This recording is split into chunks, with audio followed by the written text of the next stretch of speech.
Good evening. Welcome to the November 3rd meeting of the East Point City Council. Madam Clerk, can we get a roll call, please? Councilmember Shropshire. Present. Councilmember Freely. Councilmember Atkins. Present. Councilmember Ziegler. Present. Councilmember Cummings. Present. Mayor Pro Tem Mitchell. Councilmember Butler. And Councilmember Martin Rogers. Present. Mayor Pro Tem Mitchell, we have a quorum. Do we have anyone here for the invocation tonight? I don't see. Not this evening. Pastor Mobley. So if we can all stand for a moment of silence and the pledge to the flag.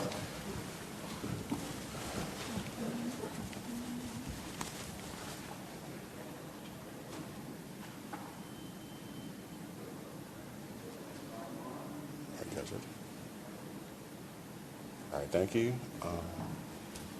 Pledge allegiance.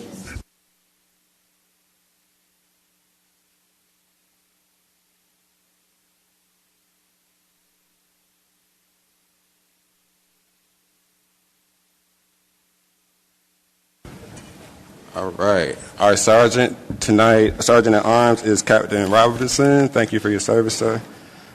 Is there a motion to adopt the council agenda? So moved. Madam. Second. It's been moved and seconded. Any discussion? All those in favor? Aye. All those opposed? The motion passed. And next, can we get a motion to adopt the council minutes from the special call meeting on September 22nd? So moved. Moved and seconded. Any discussion? All those in favor? Aye. All those opposed? Motion passed. I also see is there a motion to adopt the council meeting minutes from October 20th? So moved. Second. Moved and seconded. Any discussion? All those in favor? Aye. All those opposed? Motion passed. Next, we have a public hearing. Mr. City Manager, this is coming from the Water and Sewer Department.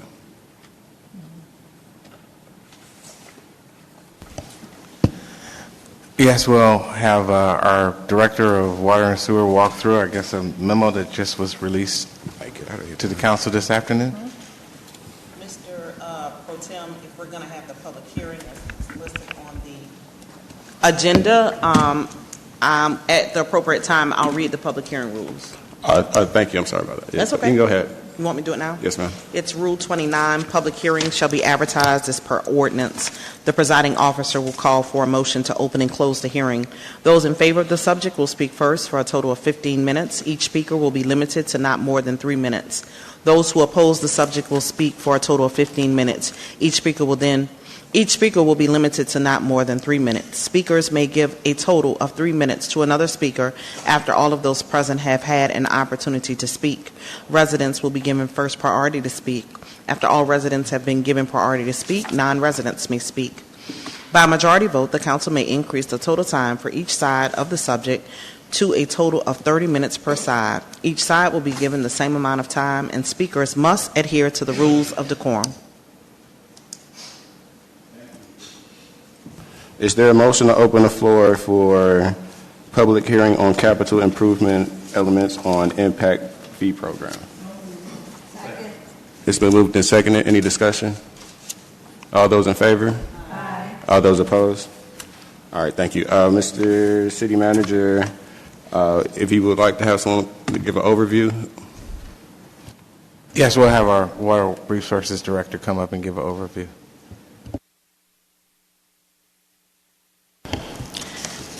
Good evening, Mayor Pro Tem and council members. Notice is hereby given that a public hearing shall be held in the council chambers located at City Hall at 2757 East Point Street, East Point, Georgia, on Monday, November the 3rd, 2025 at 6:30 p.m. Before East Point Council to consider transmitting a draft capitals improvement element as required for consideration of an impact fee program to the Atlanta Regional Commission for Regional and State Review pursuant to Georgia Planning Act of 1989. The public hearing will be held in accordance with OCGA 36-71-6 and Chapter 110-12-2-.04 of State Development Impact Fee Compliance Requirements. Any persons wishing to be heard on the draft capital improvement elements are invited to attend. Today, I have Paige Hatley of Ross & Associates. This was the selected firm and vendor to develop an impact fee program for adoption. Ms. Paige Hatley. Thank you and good evening. Just have a brief PowerPoint to act as or expand on the introduction to the public hearing and provide an overview regarding the reason for the hearing and summary of the capital improvements element document. So the purpose of tonight's hearing is to receive comment, as Melissa mentioned, on a draft capital improvements element. A CIE is what it's known shorthand. It's required by the state of any community that wishes to initiate and maintain a development impact fee program. Ultimately, if the city ends up moving forward and adopting an impact fee program, the CIE is the document that identifies all of the capital projects that are eligible for impact fee funding. It has to be reviewed by DCA, and part of their review process includes a public hearing. Ultimately, if it is adopted, it will automatically become part of the city's comprehensive plan. And specifically, the city has elected to look at parks, public safety, and road improvement projects as the focus of the development impact fee study. So the CIE draft document identifies future needs in terms of capital projects pertaining to roads, parks, and public safety needed to serve future growth over the coming decades. The needs are based on population, housing, and employment forecasts, as well as what services are currently in place for the community. In other words, how many playgrounds are in place, how many fire trucks, with the assumption that future growth is going to need to benefit from similar services. So we look at what's currently in place to serve this community, we look at projected growth, and then also we had significant input from department heads regarding known plans or projects that are forthcoming. The CIE is long-range in scope, but we also have to identify near-term projects. This is a requirement by the state. Those projects expected to be implemented in the next 5 years. Understanding that implementation years and project costs that are shown in the CIE are, of course, subject to change. The CIE provides the baseline for the next step, which is to actually calculate the maximum fees that could be charged to help pay for the projects that are in the CIE. But this document itself has nothing to do with fee calculations. That's not the purview of DCA. They're just looking at the overall project listing and whether it meets their required standards as we progress in the overall study. Oops. Okay. So this is, we've got excerpted tables for each of the public facility categories. This comes from the CIE document. There are a lot of, there's text and other tables that come before these summary tables that we're showing, but wanted to identify the summary tables that come at the end of each public facility chapter to indicate project needs that are eligible for impact fee funding. As I previously mentioned, what you see is based on what type of components are currently serving the community, what are known needs, and then compared to projected growth, how many more, for example, playgrounds and trails are needed to serve future growth. And then ultimately we have cost estimates, estimated years of implementation, and then the percent that projects are impact fee eligible. Anything less than 100% means that we cannot attribute the full cost of that project to future growth. There may be a deficiency in current services. There may not be a need for everything that has been identified by the departments based on projected growth, and so we have to isolate the percentage that we can actually attribute to future growth, because that is the basis then for the impact fee calculations. So fire and emergency services, again, another summary table looking at needs based on the fire department input for additional fire stations as well as apparatus. And then for law enforcement, there was an identified need for ideally a backup center for E911 operations, future building expansion, whether that's an additional police precinct or expansion of the law enforcement center, and then a heavy vehicle that's only partially impact fee eligible.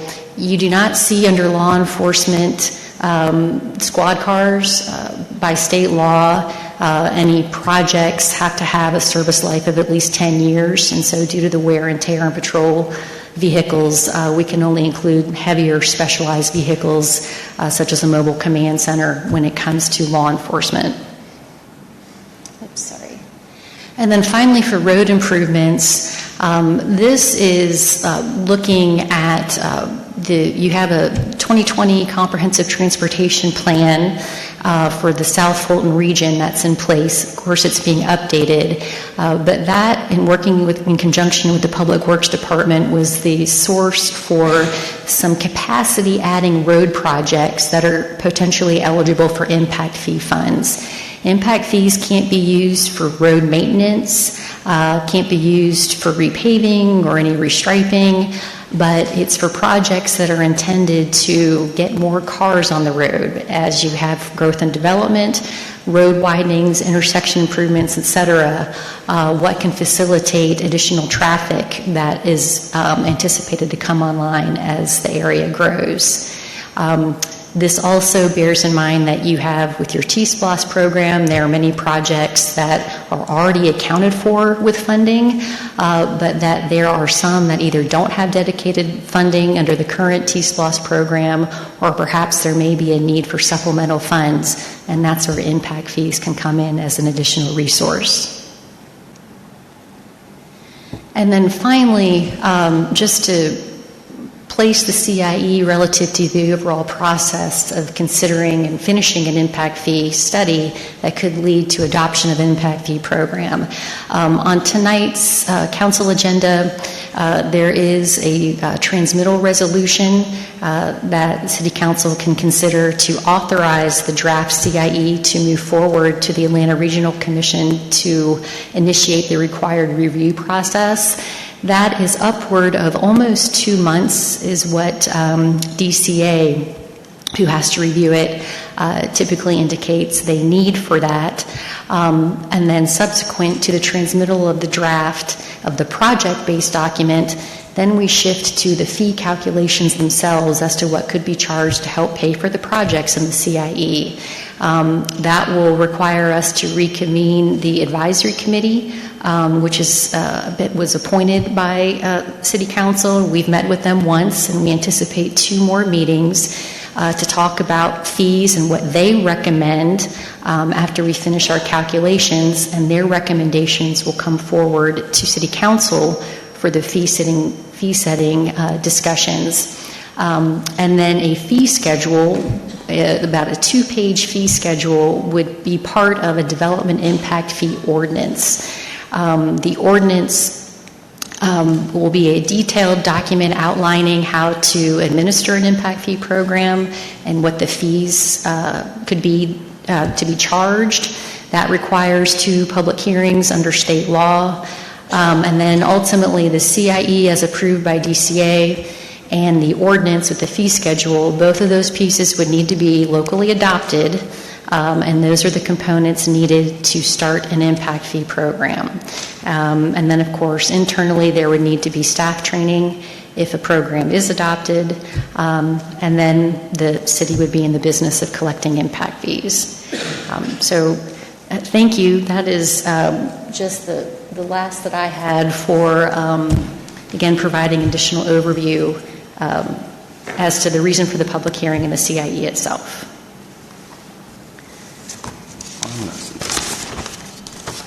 Thank you for your presentation. I see we have a couple of lights on.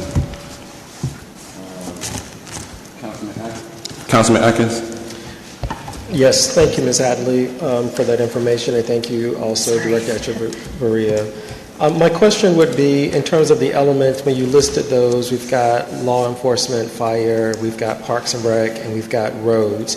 And so are roads a defined term that would include sidewalks and bridges, or would those be separate elements? Because you talked about, in terms of roads and what we'd be able to collect for roads, the idea would be to get more cars on the road, right?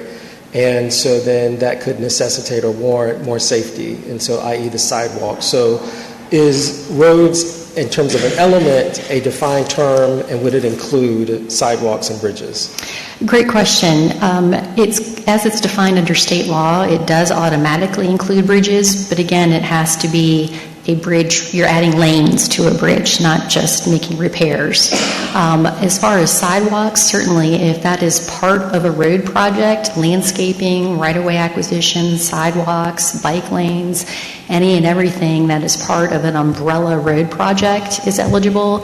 But otherwise, we also address pedestrian enhancements or infrastructure under our Parks and Recreation chapter with respect to the trails plan. So we do account for park trails and off-road planned trails under Parks and Recreation. But if there is a sidewalk project associated with the road project that's eligible for impact fee funding, that is covered. Okay, yep, that's my question. Thank you for the answer. Thank you. Councilwoman Rogers? Yes. I know that you said that this needed to come back before us, but has our legal department been in conversations with you, Director? I'm sorry, which department? I'm sorry, I didn't hear you. Has the legal department, I know that this is going to come back before us, correct? That's what I heard. Yes, when it's ordinance adoption time, yes. Right now it's just a draft capital improvement element plan to send to DCA and ARC. So yes, we have several more meetings and months to go, but this is just as far as we've gotten since 2021. So yes, just a draft proposal, and then we will have to deal with ordinance changes and expectations moving forward on with this. All right, and this, I'm going to go out on a limb here, it's going to be citywide, am I correct? Yes. Okay. All right, I just want to make sure. I don't see any other lights on. The time is now 6:51. Is anyone here to speak in favor of this? Is anyone here to speak in favor of this? Is anyone here to speak in favor of this? Seeing that no one has made it known, is anyone in here to speak in opposition? Is anyone here to speak in opposition? All right. Once again, is anyone here speaking in opposition? Seeing that no one has come forward, is there any other action to be taken on this tonight? I make a motion that we close the public hearing. The motion has been moved and seconded. Any discussion? All those in favor? Aye. All those opposed? The motion passes. So next we have public comments. So the public may speak during the public comment section of the agenda. The city clerk shall make the public comment form available in the City Hall lobby prior to the start of the meeting. All speakers must complete a comment form and provide a complete comment form to the city clerk between 6 o'clock p.m. to 6:25 p.m. prior to the start of the meeting. So that matter may include any subject of choice. There will be a 3-minute time limit for each speaker. Should the speaker desire to give his or her time to another speaker, he or she may do so, noting that the speaker shall receive that time or his or her comment on his or her comment form, provided that the speaker, given his or her form, that he or she gives all or part of his or her time, up to 3 minutes to another speaker for a total of 6 minutes of speaking time. Speakers may address the council only once during this time of the agenda.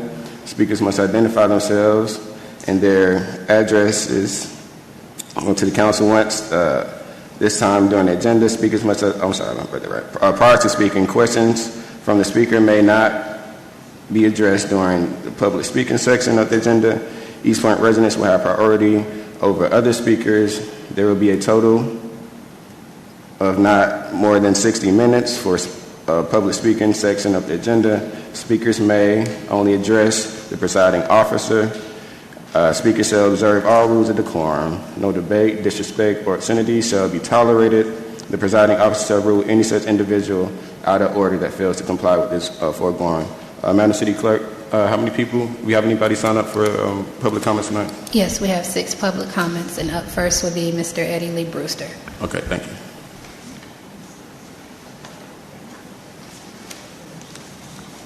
Good evening, Mayor Pro Tem and council members. Tomorrow is election day.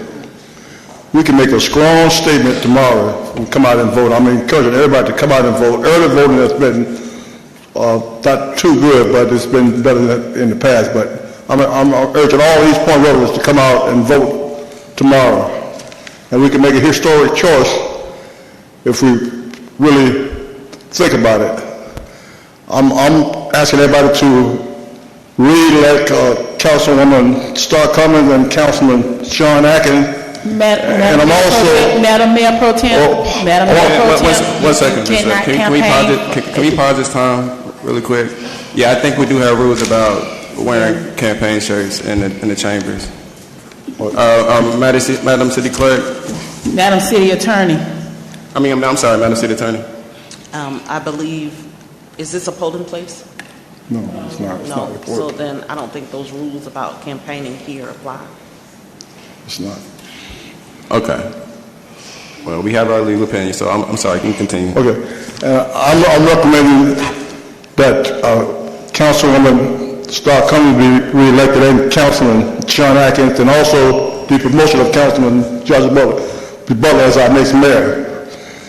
Also, I'm asking the council if we can really consider, our citizens are already hurting, we're hurting in East Point, if we consider a rate cutoff to utilities, put a moratorium on it during this crisis of the government shutdown. People are not getting their SNAP benefits, seniors are hurting, and also consider a moratorium on rent evictions. I think that would help our citizens a lot. But vote to elect Councilwoman Cummings, Councilman Atkins, and promote Councilman Butler as our next mayor.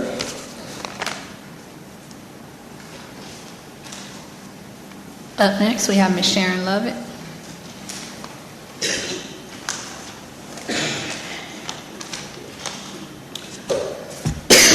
City Council, Sharon Lovett, 2830 Delow Drive. I wanted to talk about the robocalls. The streets are talking. If we don't receive the robocalls, city manager, then a lot of people that live in East Point are elderly. They are not on Facebook or any other internet. The people won't know. So each city council is given $2,500 for communications in the budget. And for the last 5 years or more, we only receive robocalls from Sharon Shropshire and sometimes the mayor at a holiday. But none of the other city councils do any robocalls, period. So we do need the robocalls, and receiving information from certain city council to inform one city council not to do it anymore is not right, because the city won't know, period, if something is going on. So what is the problem, city manager? What is the problem? And why did you approve a city council member campaign flyers? The streets are talking. And instead of doing that... Please address the chair. What? Address the chair. I can't hear you. You have to address the chair during your comments. Address who? Me. Yes. You can't put your comments towards the city manager. You have to address the chair. Oh, we can't say the city manager. Yes. Okay, well, you stop my time? Okay. No, you go ahead.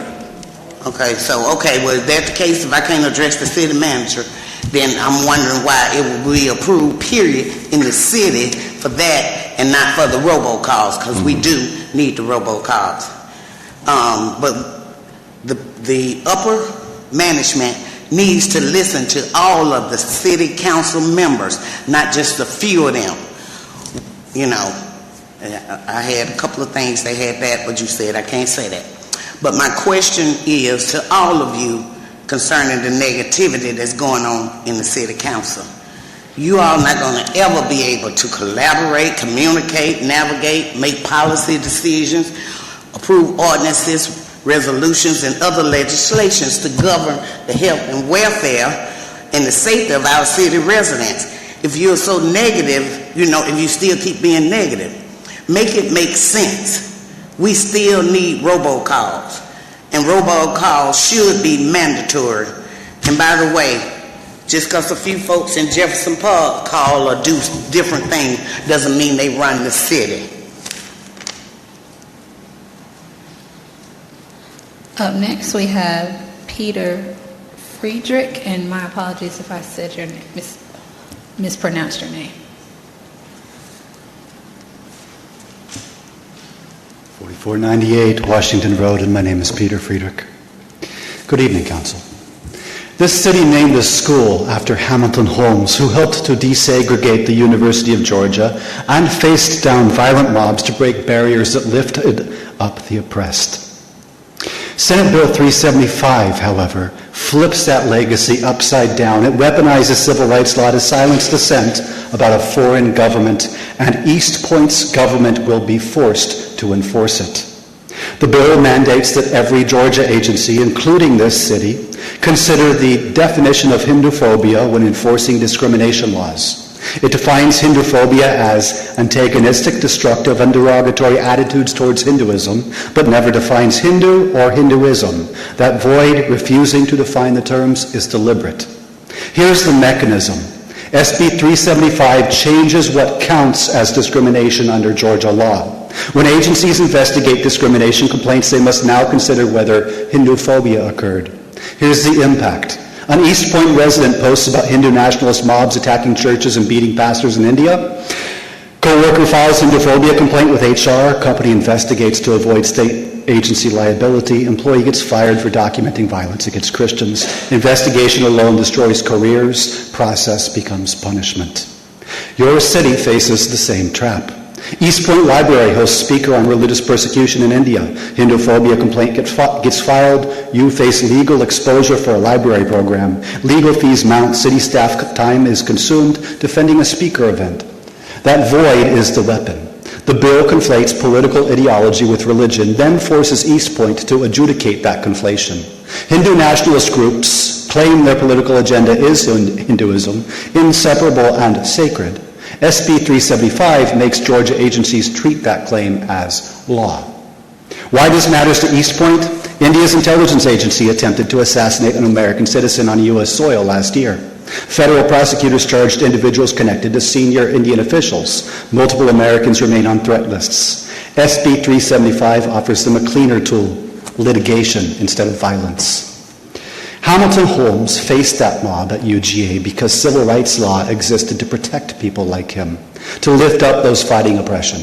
SB 375 perverts that entirely, converting civil rights protections into tools for transnational repression, making East Point's government machinery an extension of foreign censorship. You have authority here. Pass a resolution opposing SB 375. Send it to your state senator and representative. Put East Point on record before this bill reaches committee. When legislators debate this, they need to know that East Point rejects becoming an enforcement arm for foreign government silencing. Hamilton Holmes used law to fight for justice. Don't let SB 375 turn that law backward. Oppose this bill. And I have for every member of the council an information packet on the issue.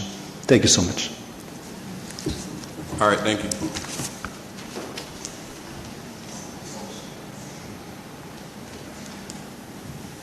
Up next, we have Mrs. Ernestine Pittman, and she had time given to her by Mr. Willie Jackson, so she'll have 6 minutes.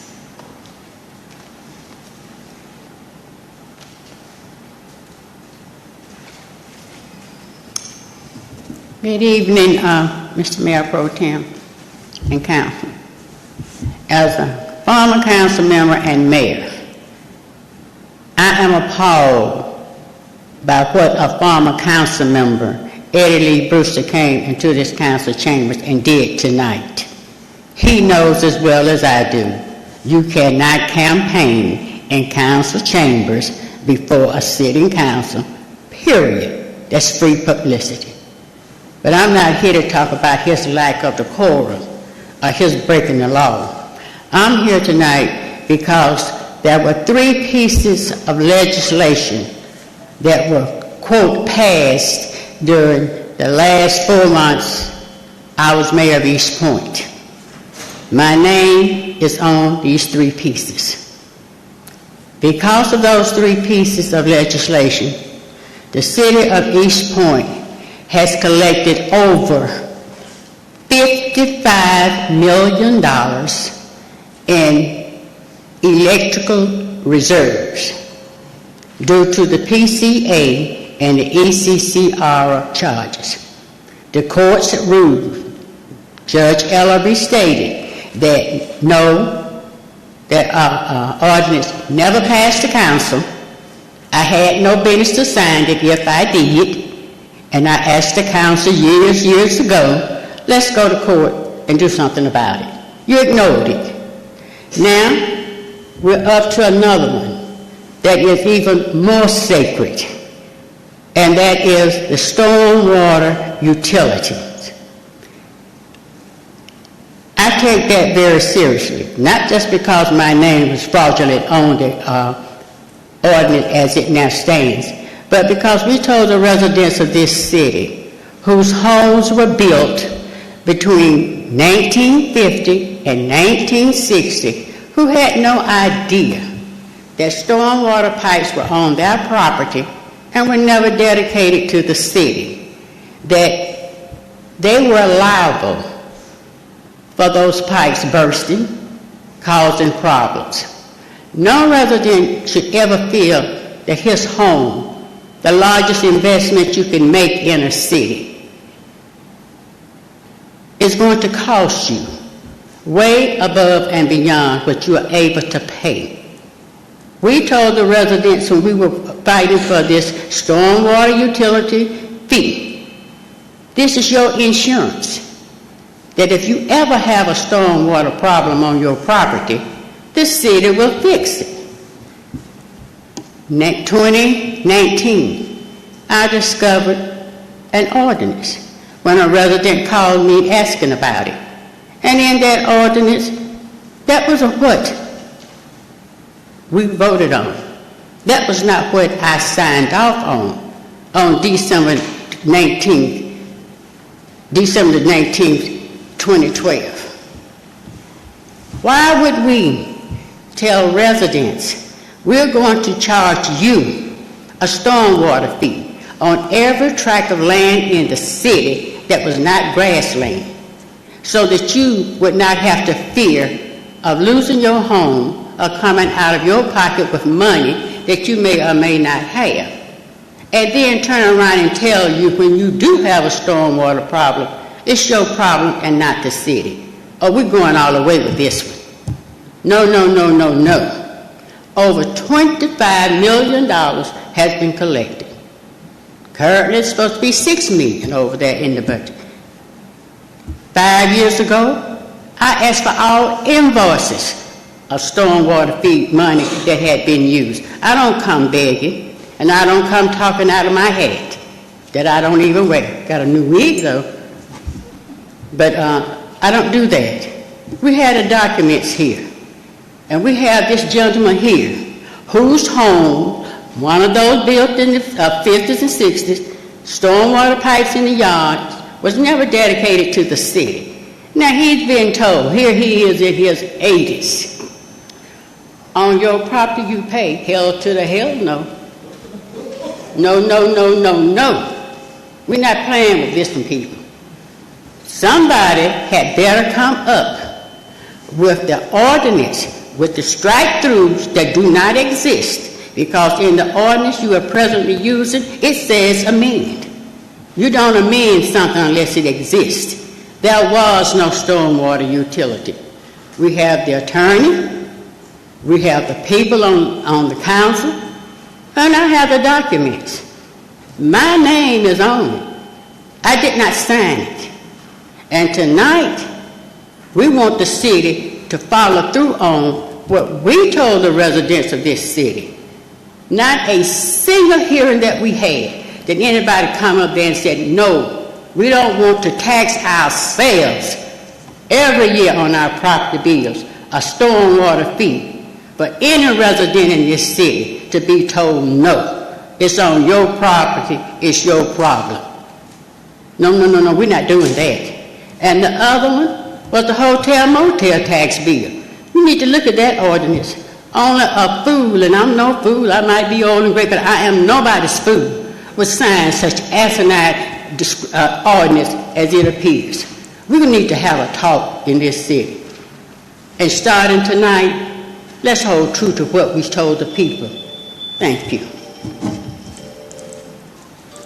Lastly, we have Ms. Teresa Nelson.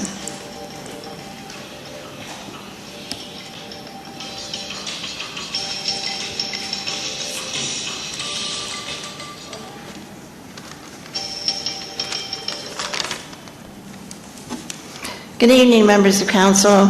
Teresa Nelson, 1732 Neely Avenue, East Point. I continue to find the council members' visa statements enlightening. At the Ward D council members' advice, she requested that we look at every council member there. And I intend to do that, and always did, and I thought I would start with yours.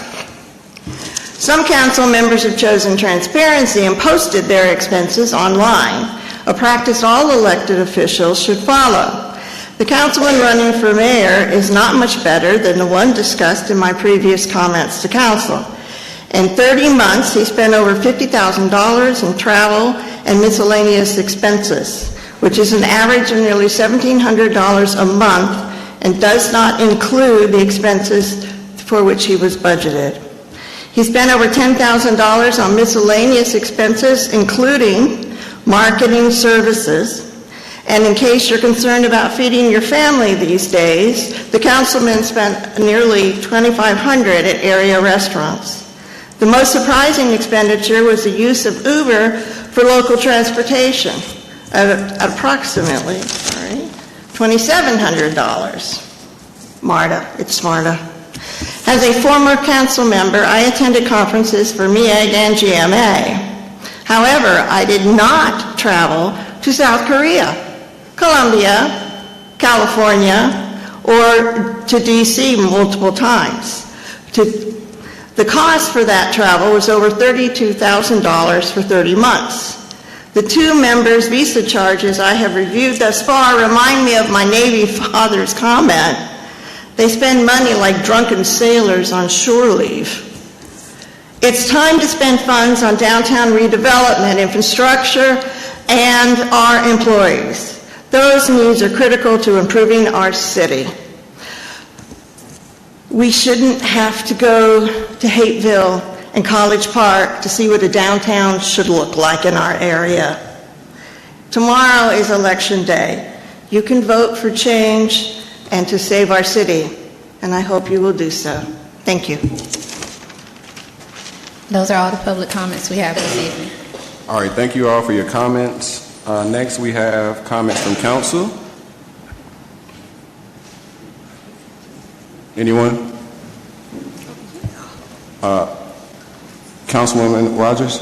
Thank you, and I'd like to thank the East Pointers that came out tonight. Just also wanted to remind everyone that tomorrow is Election Day, and there are four polling locations in East Point, but it is best to go to mvp.sos.ga.gov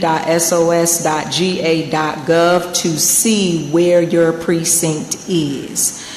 For Ward A, it's coming up East Point First, Malibu, United Methodist Church, the Bowden Center, and also St. Stephen's Missionary Baptist Church. For Ward B, the Bowden Senior Center and the Jefferson Recreation Center. For Ward C, St. Stephen's Missionary Baptist Church, and for Ward D, St. Stephen's Missionary Baptist Church and the Welcome All Recreation Center. All right, please remember to vote on November 4th, 2025. and also visit mvp.sos.ga.gov.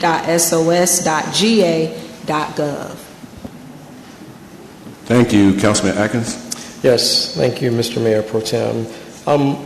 Mr. City Manager, I just have a question, really. Over the weekend on Sunday, there was an incident that was occurring around 2 o'clock in the morning where there was racing happening, and a lot of residents were disturbed and awakened, and there were also gunshots. And apparently this came from a short-term rental located just off of Sylvan Road.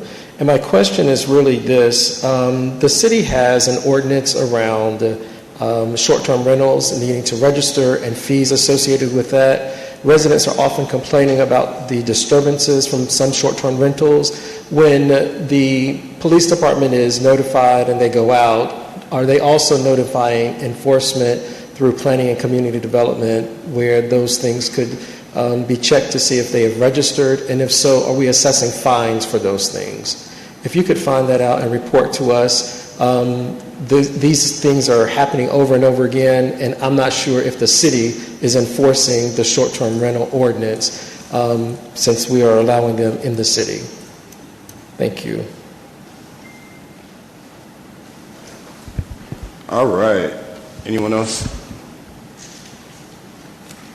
So up next, we have presentations and announcements. Mr. City Manager, I see the first one is Public Works Transportation Division Project Update for 2025. Thank you, Mayor Pro Tem. I have our Assistant Public Works Director will walk us through this item.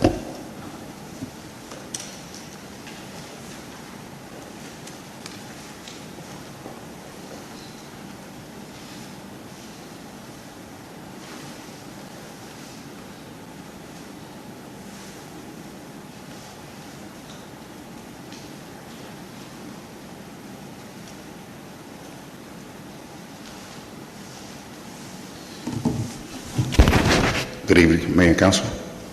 My name is Cadell Hall. I'm here to give an update on our Public Works transportation projects.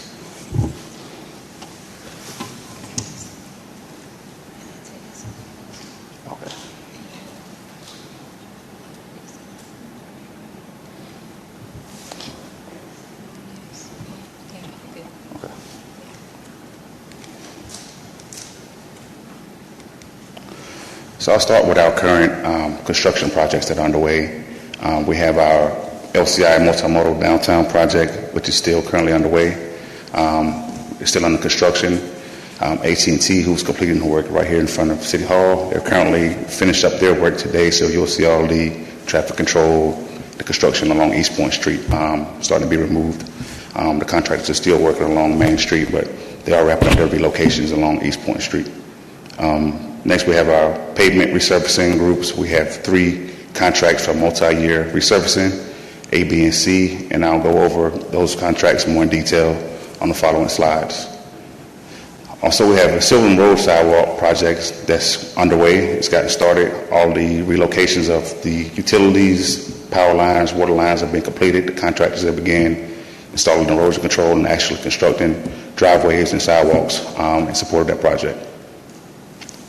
Also, we have Janus Drive intersection improvements that's under construction. As you see, they have message boards out. Janus Drive is closed during construction. We're making it's under appropriate progress, and that construction will go on until 2026.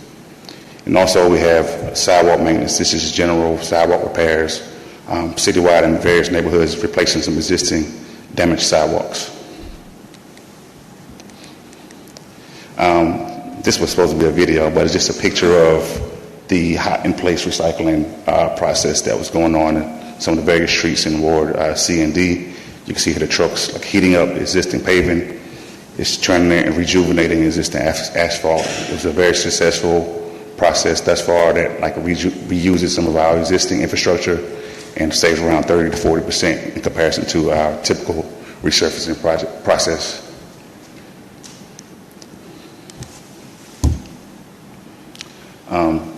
Here's a little update on the resurfacing for all of our citywide projects. The Washington Road project was GDOT funded, which included North Commerce, And Center Parkway, all of the paving is completed.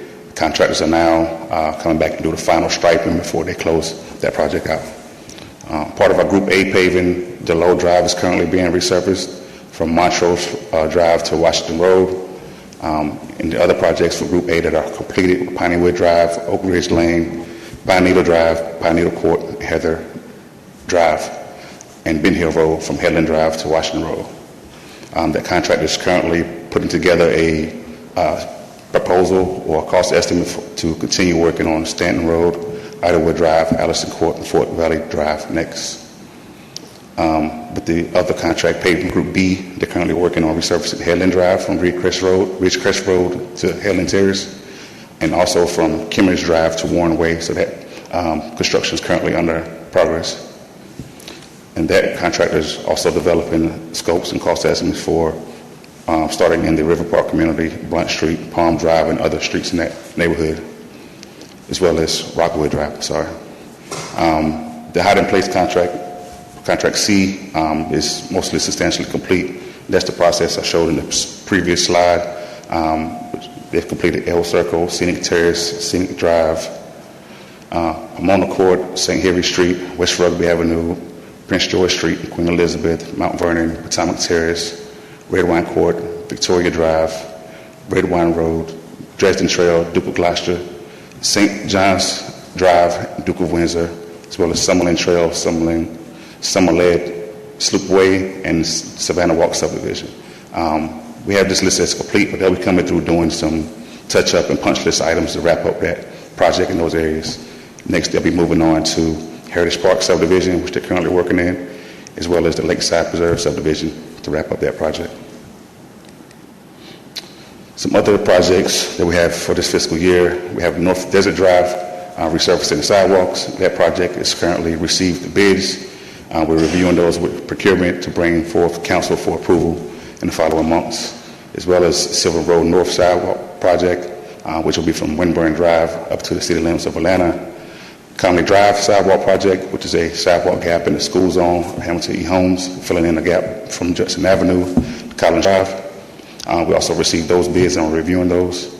And we have some other design projects that we worked on. West Taylor Avenue, in particular, was drainage improvements and resurfacing, along with Church Street, East Point Street, and Harrison Road, which we're doing some pavement markers and traffic calming and resurfacing on those streets. So we have those designs completed, and we'll be working on developing cost estimates and funding those projects. And lastly, we have a design completed for Stanton Road mid-block pedestrian crossing at the Hillcrest community. Design is complete, and we're working on getting this project under construction. Some design projects that we're working on. Last month, council awarded the Kimley Horn for the multimodal path project from Virginia Avenue, from Tri-Cities to Virginia Avenue. We're currently getting that contract executed, and the contractors or the designers are working on starting the survey and kicking off that design project. We also have been working on some sidewalks on Conley Drive, from Sam Street to Mulberry, Dotson Drive, completing the gap from Hogan Road to Ben Hill Road, Dobbs Way, which is a short section between Ben Hill Road and Washington Road, and as well as Washington Road sidewalks, completing the connection from Carmel Drive up to the city limits of South Fulton. We also have some small segments of sidewalk, Headland Drive between Sam Street and Normanberry Drive, and Dealey Avenue between Sam Street and Warren Way.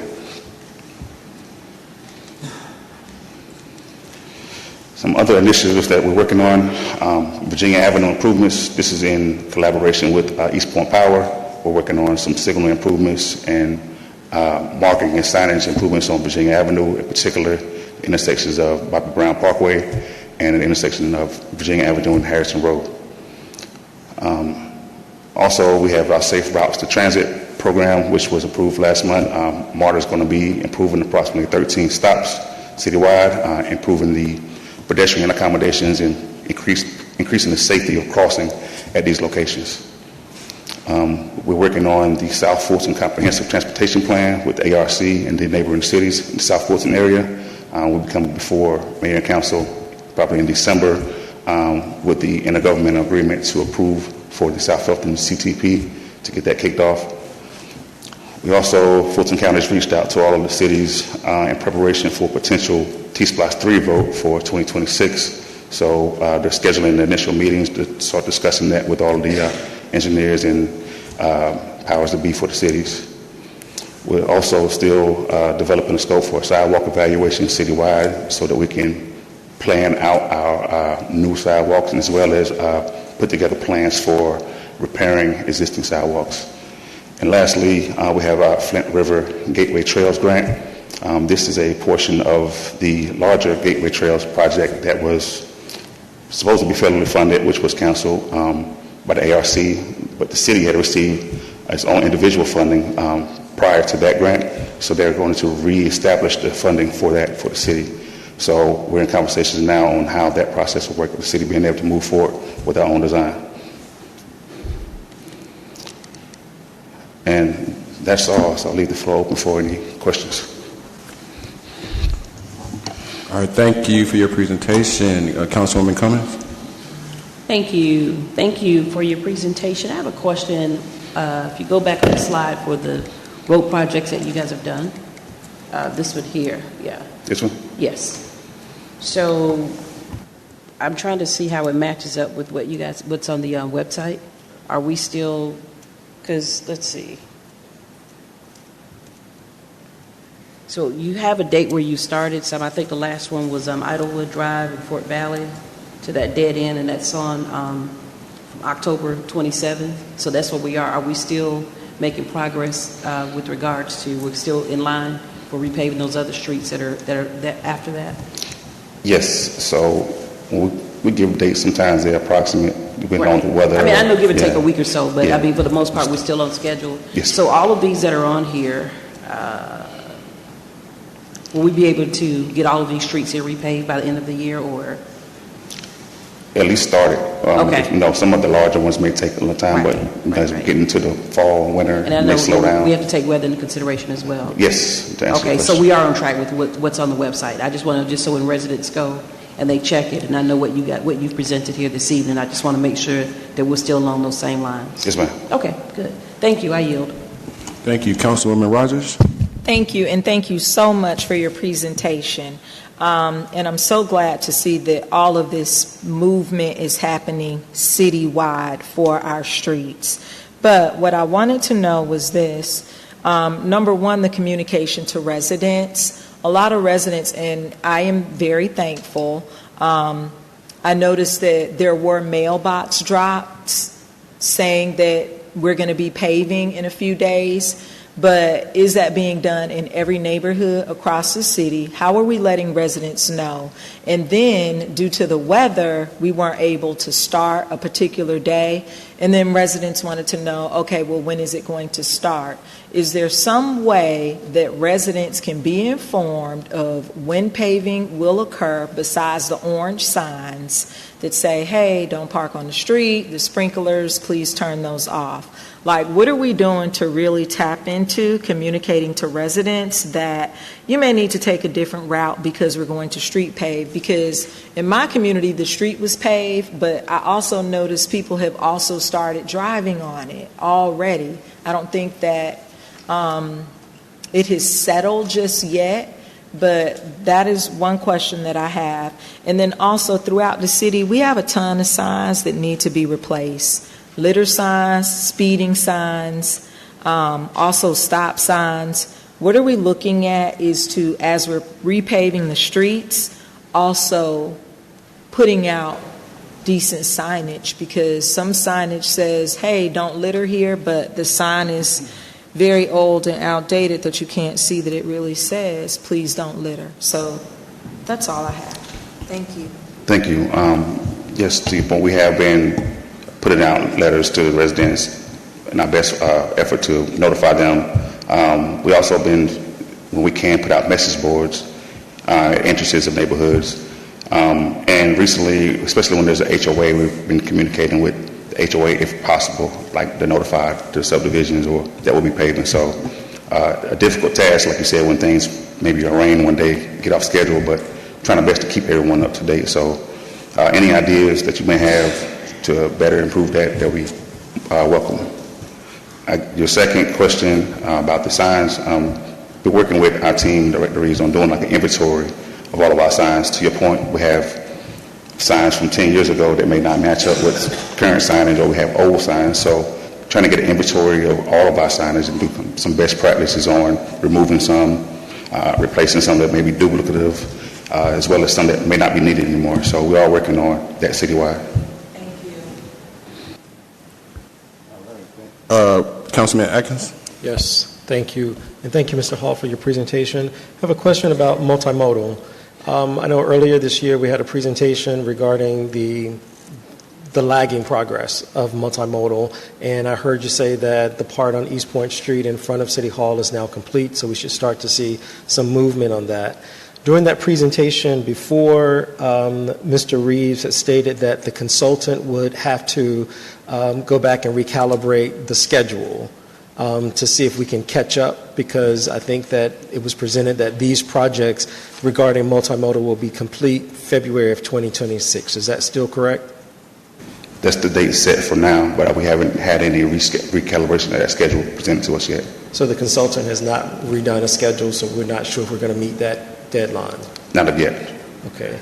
To Councilmember Cummings' point, this update is all of this on the website, and it's intuitive, easy for the citizens to go see, because we get a lot of phone calls about when the streets are going to be repaved, if their street is on the list.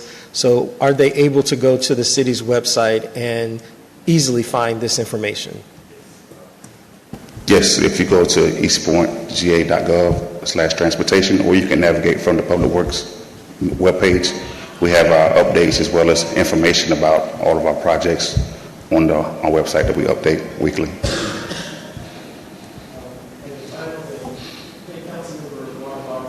Councilmember Martin Rogers alluded to it. On Duke of Gloucester, I think there was a hot in place process there, and I think that before it fully cured, it seems that there are some cars that had driven on it, and so it's creating some ridges that may need to be addressed.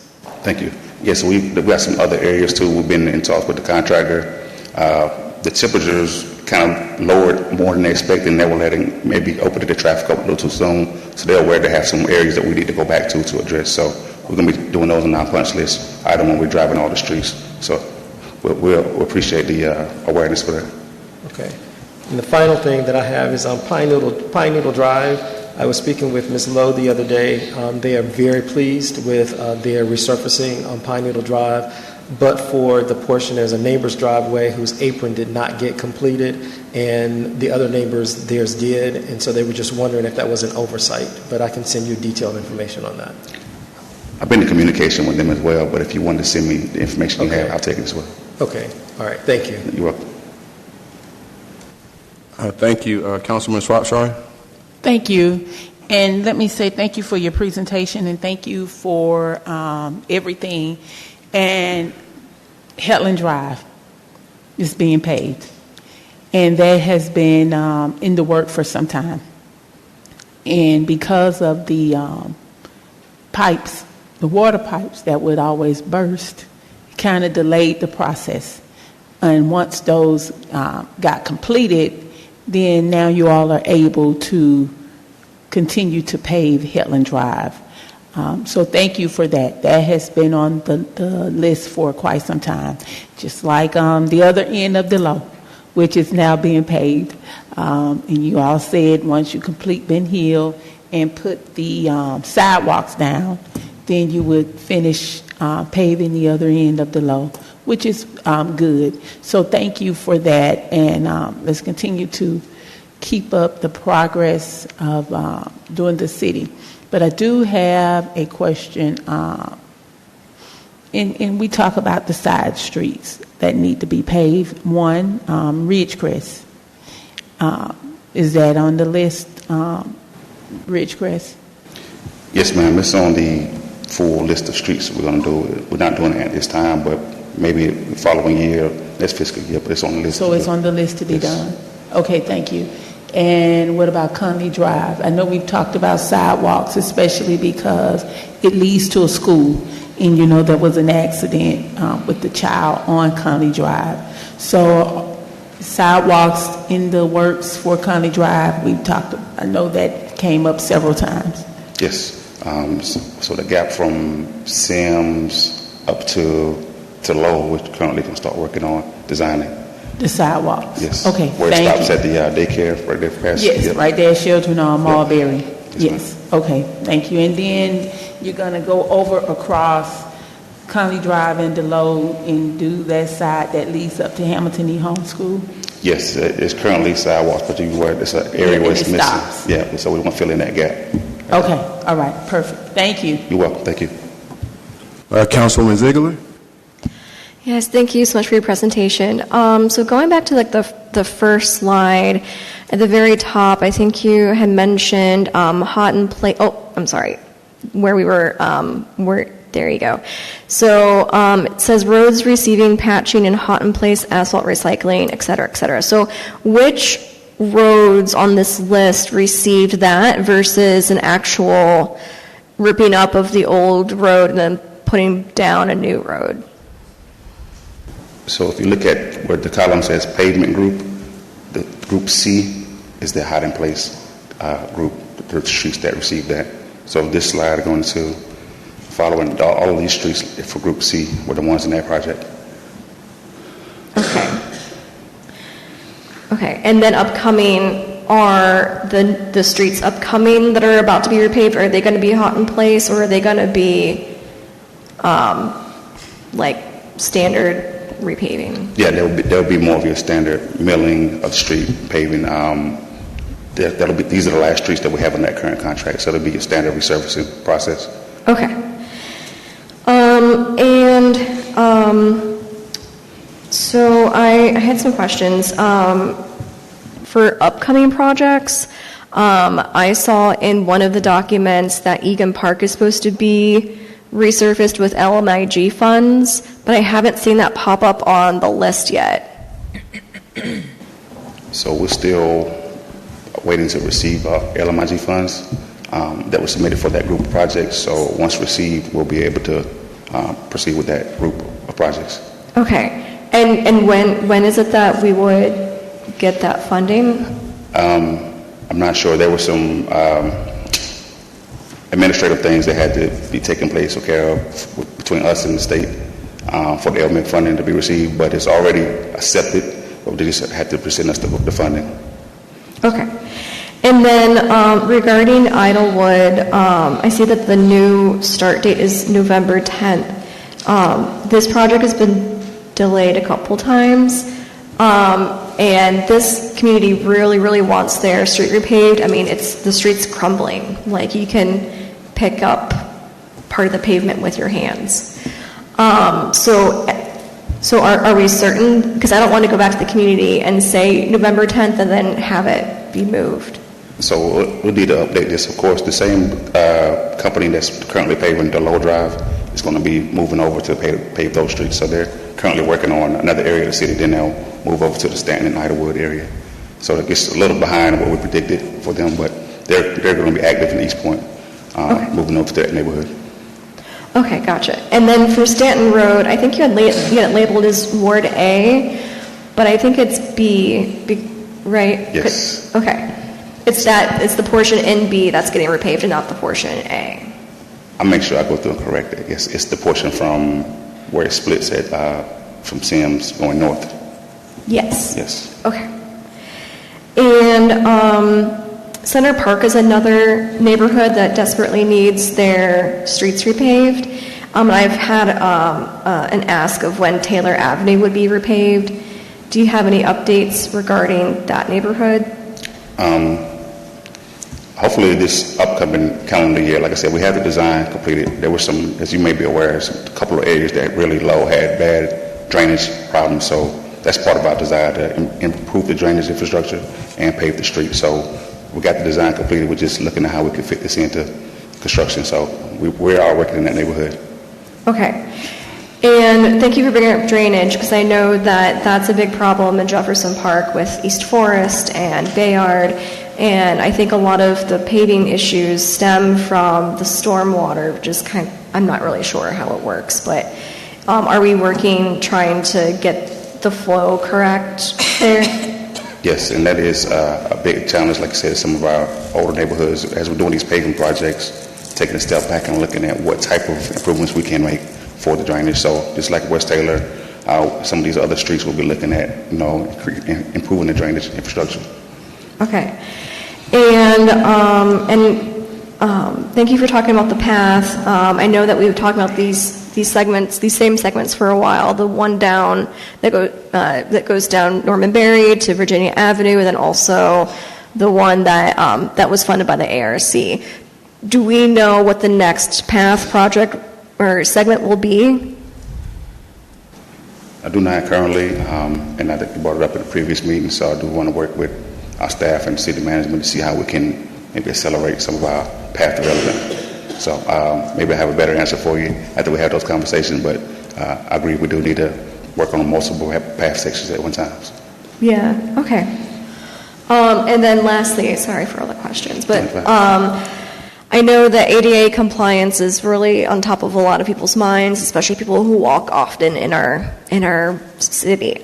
So do you have any kind of a plan or update on putting in those curb cuts to make sure that people are able to walk safely in our city? That's part of our effort with our sidewalk assessment, like putting together an actual plan so that we can have some figures and numbers on to how we can proceed with improving our infrastructure. A lot of the sidewalks here were built before ADA, so they're non-compliant by default, not of any wrongdoing. So we are working to go back and retroactively fix some of these, and hopefully when we get this plan developed, we can have a strategy behind going through the city and taking out some of the old ramps and improving them. Okay, if we can come up with a plan on tackling all of those curb cuts, that would be great, because I know that there are a lot, and there's a lot of people who are really depending on those curb cuts to exist. All right, thank you. Councilman Rogers? I think it was Councilman Shortshot. Did you go? Okay, I just have one last question. Is it possible this information can go inside the utility bill? Yes, I can see how much we can put in there. I'll work with our customer care to see. I mean, that's a quick, surefire way to say, hey, this is upcoming, because if I'm 80, I'm not on the internet. Yeah. I mean, I'm not, but I will look at my utility bill to see when it is due. So maybe we should look at just something that still gets to residents that they can open and look at and see when their streets are going to be paid. I mean, maybe it can come in as another attachment. I know there are small messages at the bottom of the bill, but some kind of way we need to let residents know. That's all I wanted to say. Thank you. Councilwoman Shropshire? Thank you, and that's true, and that made me think a lot of seniors who mailbox are not on the street, it's on the door. So yeah, putting it in the utility bill might help, because they would see that. Because if you're putting it on the mailbox on the street, then you come across one that's not there. Or do they walk up and put it on the door? If it's a house that doesn't have a mailbox, they will go up and put it on the door. Okay. Yeah. Okay. But the utility bill is something we can look into. Just like you said, seeing how much we can fit up there may be challenging, but we can look into what we can do. Yeah, because I think that would be good if it could somehow go in the utility bill, because that would be helpful, because a lot of people are not on the internet, and they're not going to go to the city's Facebook page, maybe not website either. But my next question is this: when you said Stanton Road, are you speaking of, because I know there's a portion of Stanton Road in Ward A. So you're talking the Ward B part when you get to 166, right there. From where at Connolly, where it changes things from Sims to Stanton. So from Connolly going north, past the roundabout, Bayer Circle, all the way to the city limits of Atlanta. Which, so that's so from Connolly to the exit ramp of 160. So from Connolly to Stanton Road connector, that's A. Okay. That's A. Crossing over, going up under the bridge, is B. B, so it's both. Yeah. Okay, make sure we make that correction on. Yeah, so Stanton Road from Conley Stanton Road to Delos Stanton Connector is A, because Hillcrest is in A. Yes. Anything up under the bridge, I believe, is Ward B. Yes, okay. Yeah. All Yeah. And I think that was about it. Oh, no. What about Colonial Hill? And I can't remember the street name, but there was a lady that has been here several times about her street being paved. We might can get the name from the city clerk or from the Ward B representatives if they remember the street name where the lady comes and asks for her street to be paved. Yes, I think I've received a request either on C-Click Fix or email too, maybe from the same resident. Okay. But we are working on some improvements in Colonial Hill. We've gotten some traffic calming requests as well as some resurfacing requests, so hopefully have an update on what we plan on doing in that neighborhood. Okay. Just want to clarify though, there was a comment online that we paved the entrances of Colonial Hills. That was just part of the GDOT paving Main Street. They just paved the little front entrance of all side streets, so it wasn't the city that paved those That was areas. GDOT. Yes. Okay, and I'll find out the street name to see if it's on the list and to see where we are with that. Okay. All right, thank you. Councilwoman Ziegler, you back in? Yes. So really, all of Colonial Hills needs to be repaved. The explicit request has been Noonan Street, but all the roads in Colonial Hills need to be repaved. They're really bad.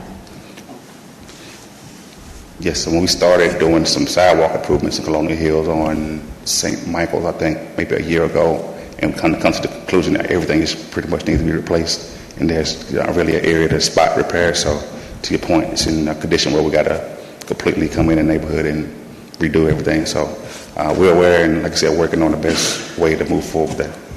Yeah, and I think Delphine is supposed to get their water line replaced, and so I think you have to wait. But yeah, hopefully Colonial Hills will get attended soon. All right, anyone else? Well, thank you for your presentation and your time. Thank you. All right, up next, this is my agenda item, and this is going to be a presentation from the Atlanta Community Food Bank on local resources and community outreach. I requested this item to be on the agenda because I believe it's important for the city to be proactive in supporting our residents during this time of uncertainty, especially with federal government shutdown and the delay of SNAP benefits. Many East Point families depend on these programs to meet their basic needs, and we must do everything we can to connect them with local resources. So tonight, we're joined by a representative of the Atlanta City Community Food Bank, one of our region's most trusted partners in the fight against food insecurity. They have been instrumental in providing groceries, mobile food distributions, and nutritional support throughout Metro Atlanta. I invited her here this evening to share with the council and our residents the food resources currently available to East Point households and to explore ways the city might partner with them to expand assistance within our community. Additionally, as we continue to review the remaining balance of our rescue funds provided under the American Rescue Plan Act, I believe this could be an opportunity to use a portion of those dollars to strengthen local food access and support emergency assistance programs directly benefiting our residents during this critical time. My hope is that this presentation will help us identify immediate actions and long-term partnerships to ensure no family in East Point has to go hungry. With that, I would like to welcome Ms. Megan Middleton, Director of Government Affairs from the Atlanta Community Food Bank, to the podium to share their programs and resources available to our residents. Thank you. Mayor Pro Tem, members of council, thank you so much for having me here today. My name is Megan Middleton. I'm the Director of Government Affairs for the Atlanta Community Food Bank, which is located in your beautiful city. I am here to give, at Councilmember Mitchell's request, and I appreciate the invitation, I want to give you a brief overview of what we've been seeing just in general, but also, of course, since the federal government shut down as of October 1st, and also the interruption in funding of SNAP benefits beginning this past Saturday, November 1st. So in general, at the Atlanta Community Food Bank, where we service 29 counties in the metro and North Georgia areas of Georgia, we have seen a 70% increase in distributions over what we saw 3 years ago. So the needs have gone up. That is based on various reasons: job loss, inflation, interruptions with what we have received from federal food sourcing. Those are some of our reasons that our distribution numbers have gone up because of the need. In the last, I can say since July, however, East Point, with your mobile pantries, you all have distributed 131,722 pounds of food. That's just since July. And that equals out to 109,768 meals. So that's really great numbers for your community, and we really appreciate the partnership we have with you all. Since October, we have seen a 15% increase in our numbers compared to what we saw in September. So that's just in 1 month, up 15% in our distribution. So as we have, like I said, as we've seen this federal shutdown, furloughed employees who have continued to work but not being paid, we have created a crisis response plan. So I want to share that also with you. So you may have read in the paper just at the end of last week. If not, I understand it's a very busy time. But our board has approved us to use $5 million out of our reserves to quickly source and distribute additional food. And that will be 6 million pounds of food over the next 4 weeks, which equates to about 300,000 pounds of food per day over what we were already ordering and distributing out to our communities. We are organizing mass distributions to federal workers and other populations in crisis. I will give an example of that at the end of this response plan update. And we are also providing additional support to our community partners. I don't know if you're aware, understandable if you're not. The Atlanta Community Food Bank is one of 8 food banks in the state. And we work with about 700 partner agencies in those 29 county areas in Georgia. So we have great partners, and we are at this point providing additional support for them. That could be support in building out their mobiles. It could be getting more food to them, most definitely. It could be helping them obtain refrigerated trucks or other things that they need to get that food out to the people to the people that really need it. We are also expanding pantry hours and mobile distribution. So we're helping those partner agencies, once again, with more food and product, but also to help them expand their hours, because they many times may be working with, obviously, a very small staff, but relying on those volunteer hours that we all rely on so heavily. So that's part of our crisis response plan. And we're also, as an example, like I said, of what we're doing working with federal employees and those who are furloughed, we want to thank Mayor Holiday Ingram, also the council, the police chief, and the police department for helping us to service at our facility, which is generally we don't do, but we were able to service TSA employees this past Saturday. We had a 6-hour time period. We were working with the TSA, very limited staff at the airport, and they helped communicate to their TSA staff members about this food distribution. So I just want to let you know that, check my numbers here, we served 554 households, which of those households equated to 1,243 individuals. From that, we were able to distribute 31,790 pounds of food, which equaled 26,492 meals. That was in a 6-hour period. That's the real need that's out there. And once again, we want to thank the mayor and you all and your police department for helping us with that.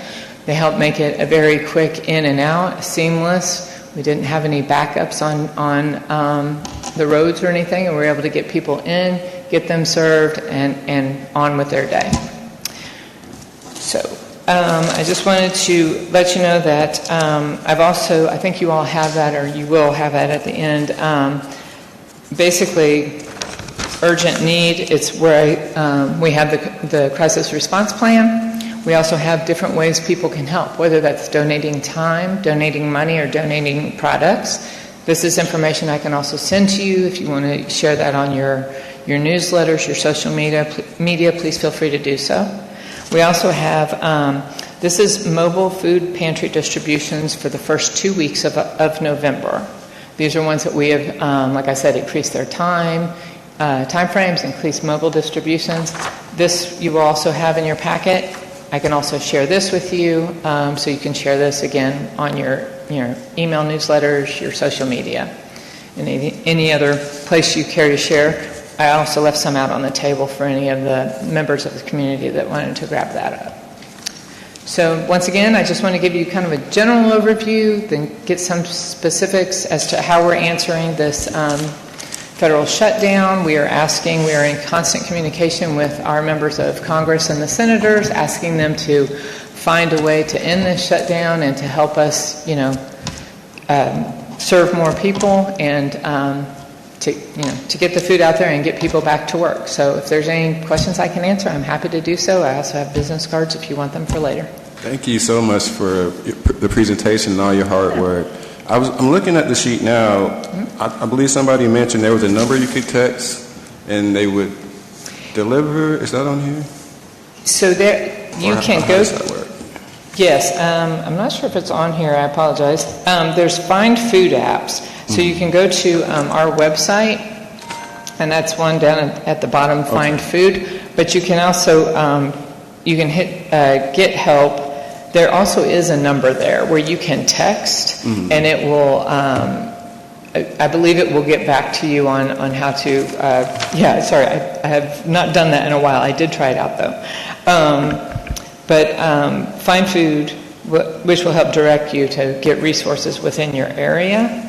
And I think you can also do a text. But I know that when you go onto the website, you can go to the section of Find Food. You can look up specific pantries, but you can also put in an address or an area of where you are. Because sometimes when people need food, it may not be the most convenient to go to the one closest to their house. It might be the closest one to their work or to their school or to their child's school. So you don't have to necessarily go to the one that's closest to your house. And also because we have different pantries have different hours and also different days where they're in operation. So we encourage people to go to look for the ones that are best meet their scheduling needs. Thank you for the question. All right, thank you. Councilman Shropshire? Thank you for your presentation, and I'm glad that you stated the numbers for the food that the city has given out. The city has been a partner with the Atlanta Food Bank community since 2020, when the pandemic hit. The city has been distributing food since 2020, every Wednesday at Jefferson Park Recreation Center, from 11 a.m. to 1 p.m. And that is what part of the robocall is about, because we knew that, and I knew that because of the shutdown, that people are in need of food. And I was over there Wednesday, help with the food, because we've all worked the food distribution when it started out. We were all there, every council member, from myself, Councilmember Cummings, Councilmember Butler, the mayor, before Councilmember Rogers.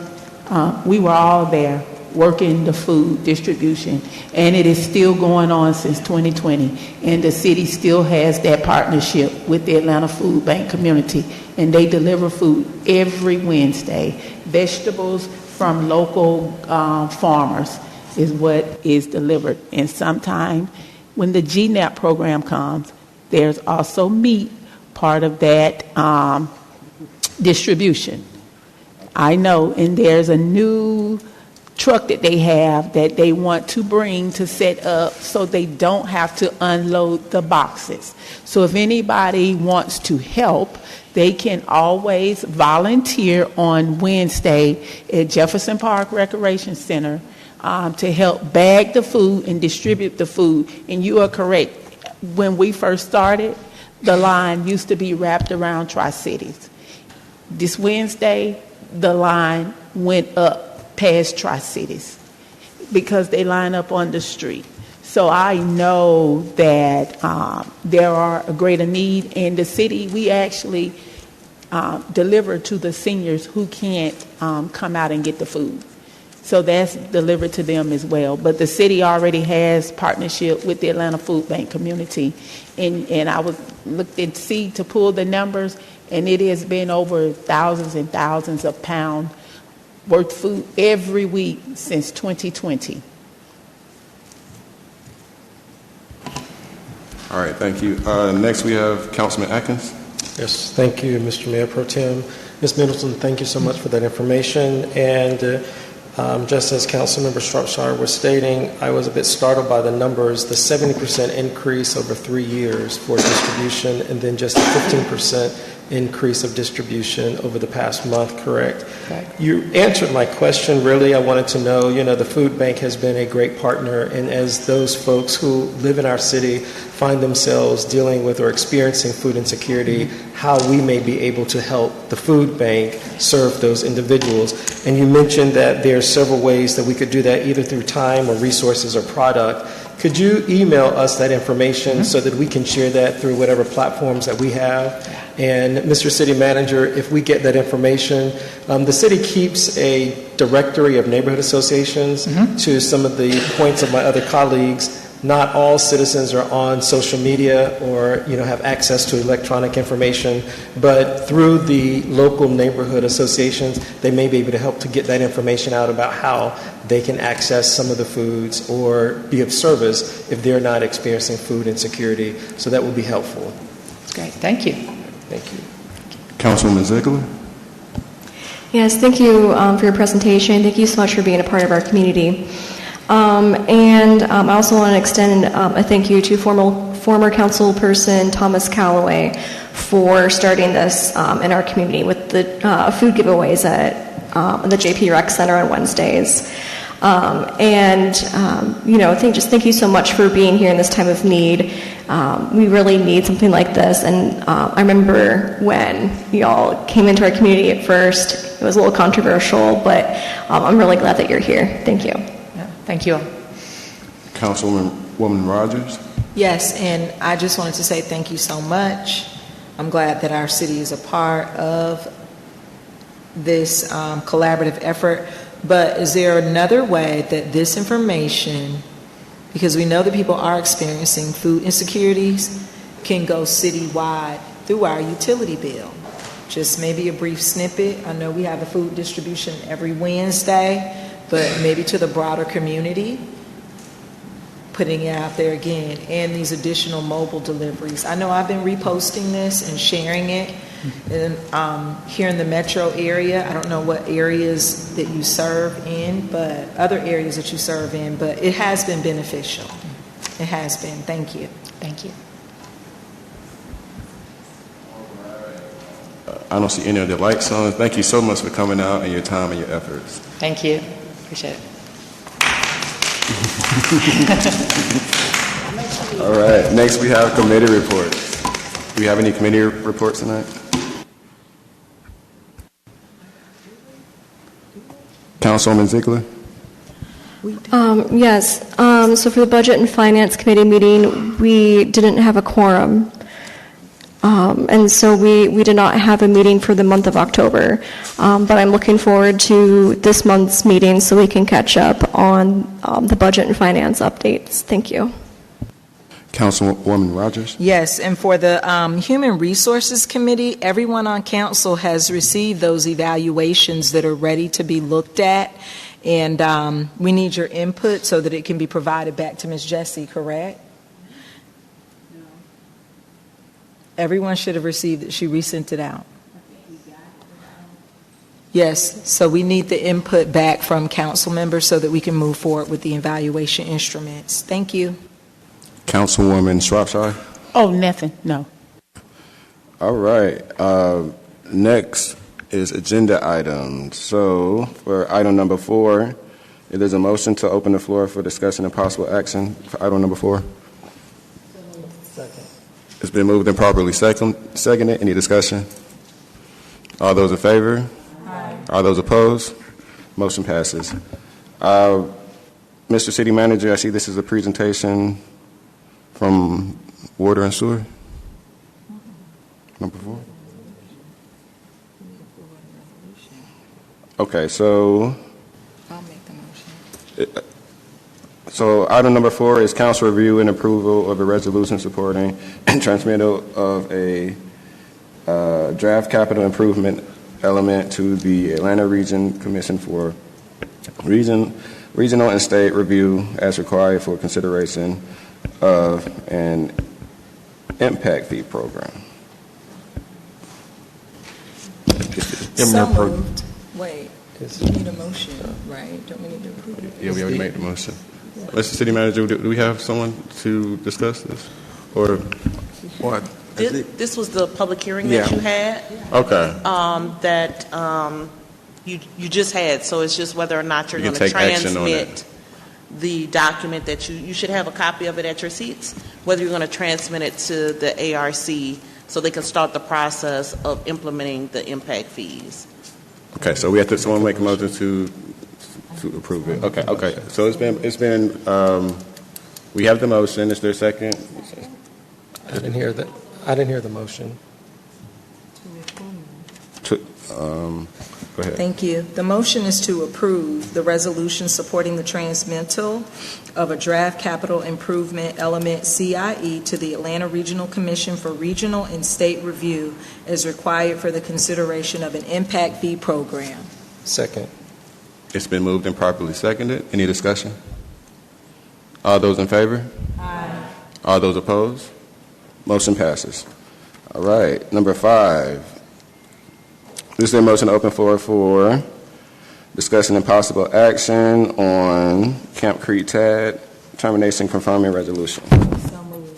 It's been moved and properly seconded. Any discussion? All those in favor? Aye. All those opposed? Motion passes. Madam City Attorney, I see. No, I was just going to be prepared to explain that item, but the motion and second and the vote happened, and so I'm happy about that. We can move on. Attorney Wiggins, that was the motion to open. Open. Yeah, that was the motion to open the floor. So. No. Yeah, motion to open. Yes. Okay, then I have an announcement. Mr. Johnson is here. As you know, he has been outside counsel for the city for a number of years, and one of his specialties is tax allocation districts. Some time ago, the city did do a TAD over in the Camp Creek area, and he's going to explain just how that one is closed and confirmed closed. This resolution would reclose it, right? Just so we can be clear, because some of the documents before now that we did find with finance may have some question marks. So we wanted to ensure that it's closed, because as you know, you guys have been discussing a new TAD. And so we need to close this one to free up the maximum 10% of your tax digest for a potential new TAD. Mr. Johnson?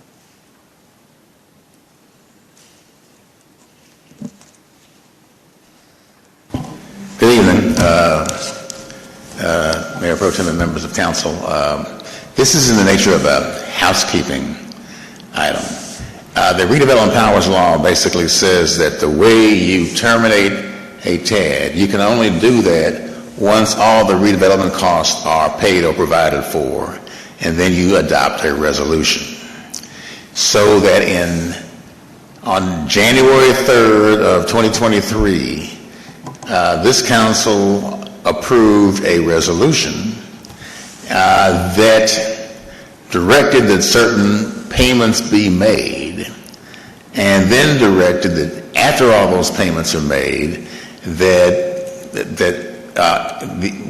you are authorized any action, any and all actions necessary to affect the termination of the TAD. But the resolution did not declare that once all this stuff is done, the TAD is terminated.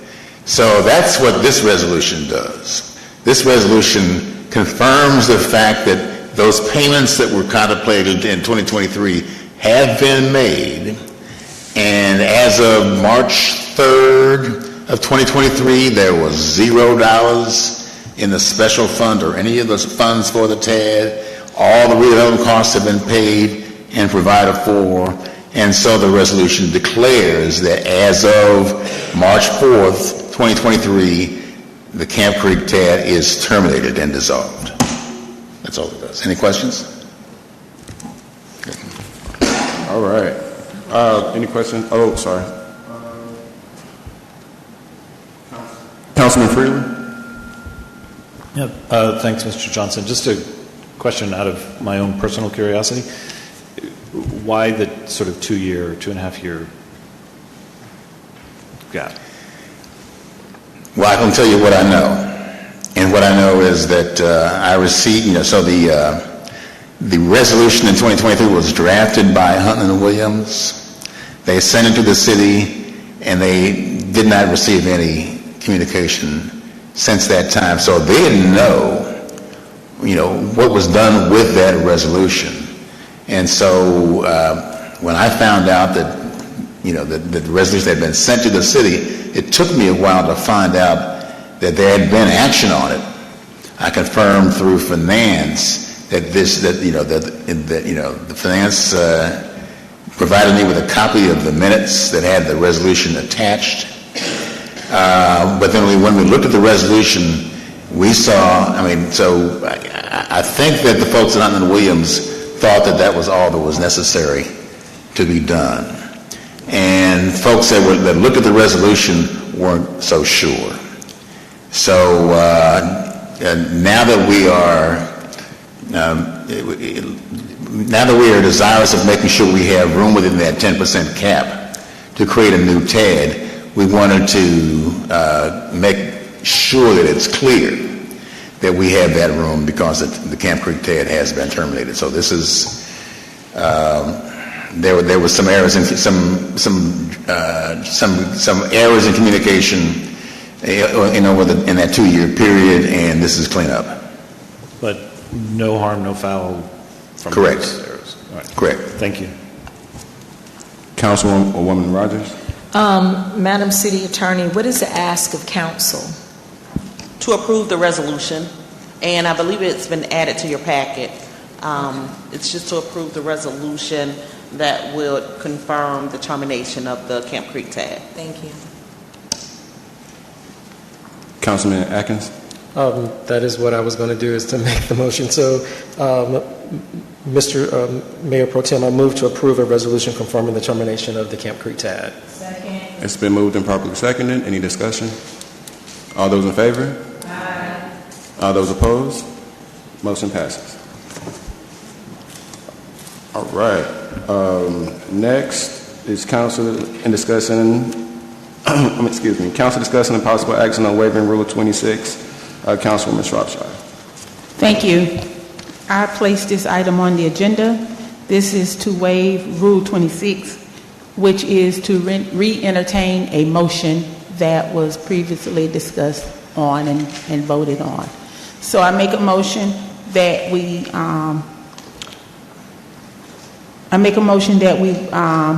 waive Rule 26 to discuss the Water Resource Department, what we previously discussed in reference to Mr. Willie Jackson's property. Is there a second? Discussion? Any discussion? Councilman Atkins? No. Yes, I just want to... We have to vote all in favor. I'm sorry. So who seconded? You seconded it. So who's second? Okay, so all those in favor? Aye. All those opposed? Motion passes. Discussion, go ahead. Yes, I just, as it relates to this particular agenda item for the residence for Mr. Jackson, I do recall in the last meeting when we discussed this, the city attorney had given us some language from the ordinance. And could you give us first the language from Rule 26? Because I think that a part of that talks about, I think, extenuating circumstances or something. And then the language from the ordinance that you read last week. Certainly, Mayor Pro Tem, if I may. Yes. Okay. So there are two rules that I think apply in addition to the stormwater ordinance. So if you'll just indulge me for a second, Rule 26 says a motion that has been presented to council may not be presented again for a period of 60 days unless there has been extraordinary changes that would warrant such action. Extraordinary changes must be approved by 2/3 vote of the council. So first, the rule says you wait 60 days unless there's been extraordinary changes. Councilwoman Shropshire's motion is to waive the requirements of Rule 26. And I just have a question. Is it because of extraordinary changes or you're asking for waiver for some other reason?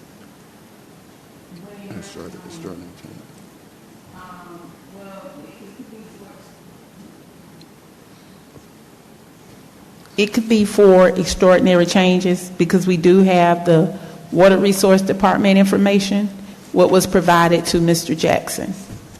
So thank you so much. I needed that clarity so we can apply Rule 26 to you guys' potential action. So this board would have to approve by 2/3 of vote. It is 1, 2, 3, 4, 5, 6, 7 of you here tonight. And so it will require 4.6, can't do a 0.6 person, but so 5 of you to declare that that is an extraordinary change that Councilwoman Shropshire just mentioned to warrant bringing back the motion that was before you less than 60 days ago. The other thing I found is Rule 2. Rule 2 provides in the same section 2-2002 temporary suspension of rules, amendments of rules. That's the title of it. That rule says that any rule not provided for by city charter or city ordinance, and then in parentheses it says other than Chapter 2, may be temporarily suspended by a vote of 2/3 of all members during a single meeting, and shall not be repealed, altered, or amended unless by concurrence of a 2/3 of all members at 2 consecutive regular scheduled meetings.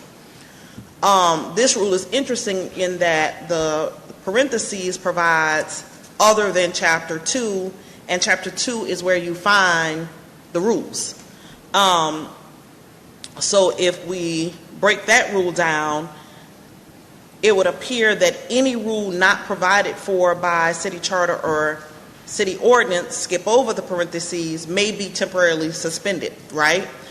So, but it says other than Chapter 2, so once applying that, it would appear that y'all's rules in the ordinance said that any rule other than Chapter 2 may be temporarily suspended, and because Rule 26 is in Chapter 22, you couldn't waive it unless you guys meet the less than 60 days extraordinary changes, right? So that's the only way. Does that make sense?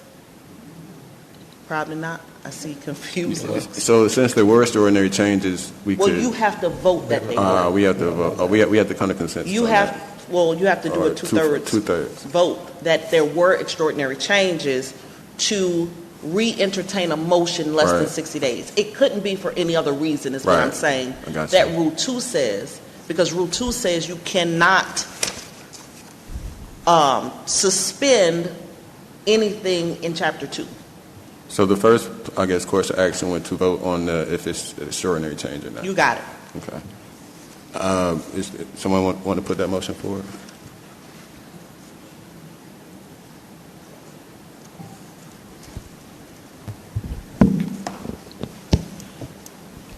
You want to put the motion forward for the extraordinary changes? Yes. So, yeah. I move to that we re-entertainment of the motion that failed on October 23rd. No, right now you have to determine. Oh, is it extraordinary changes? Yes. Yes, based on the documentations that we now have. extraordinary changes must be approved by 2/3 of the vote of council. So this body, 5 of you have to agree that there are extraordinary changes. Then you can talk about the motion to re-entertain the motion from last meeting. So that's my motion. Extraordinary changes based on this documentation. All right, is there a second? Second. All those in favor? Well, any discussion? Oh, I'm sorry, any discussion?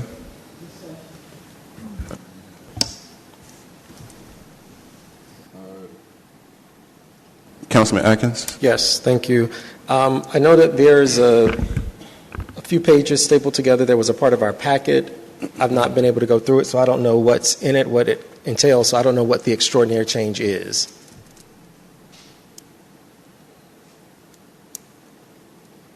If someone could enlighten.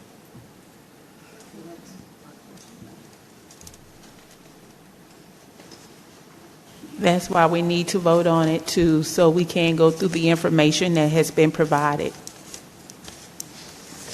And it's the document, Water Resource Department. Document. Yeah. So, Madam Attorney, I know that we got some papers, but I don't know what I don't know what it says. I don't know the contents, and I don't know what is being perceived as the extraordinary change. So that was my discussion item. Are you seeking a response from me on that? Sure. Fortunately, I don't have one. I think the extraordinary change would need to be determined by this body, not by the city attorney. Yeah. So I'm just, if someone could tell us what maybe the maker of the motion, if Councilmember Shropshire, if you could tell us what's in the document that is the extraordinary change. What has been provided is the document from the City of East Point. It is a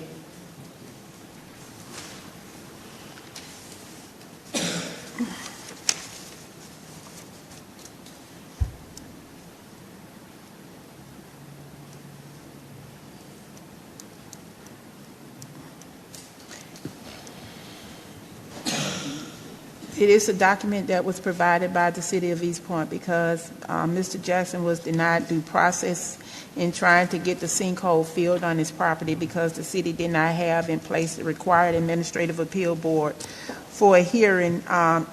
11 years is too long for the city not to have the board in place. Mr. Jackson was notified by hand delivery letter, package in writing from the director. In the hand delivery information in the letter package which we have, I failed to inform Mr. Jackson of is the total cost of the project and the exact amount that he expected to pay. A letter was given to him in no exact amount that he was ever given in writing. There was nothing ever given to him in writing of what he was supposed to pay.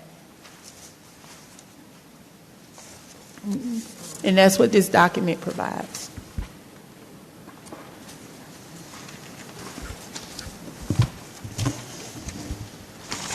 Councilwoman Cummings? Thank you. So I'm looking at I think it's the storm line sinkhole evaluation summary. And I'm just sort of going through it to see what information I can find out. So this is a home that was built sometime in the 1950s to 1960s. And the original property plat is not placed in an easement and dedicated to the city for future maintenance or repairs. Furthermore, they're saying that the line is located beyond the right-of-way where all infrastructure, regardless of easement status, is considered the responsibility of the city. So since there is no easement that's located beyond the right-of-way, the storm line, or other stormwater conveyance. I'm sorry, I'm just trying to read through this. They're saying, furthermore, the property owner is responsible for maintaining this infrastructure and may be held liable for any damages. But then they come in and they say there's a community assistance program eligibility. And that's saying that the repair of the storm line is eligible for a community assistance program.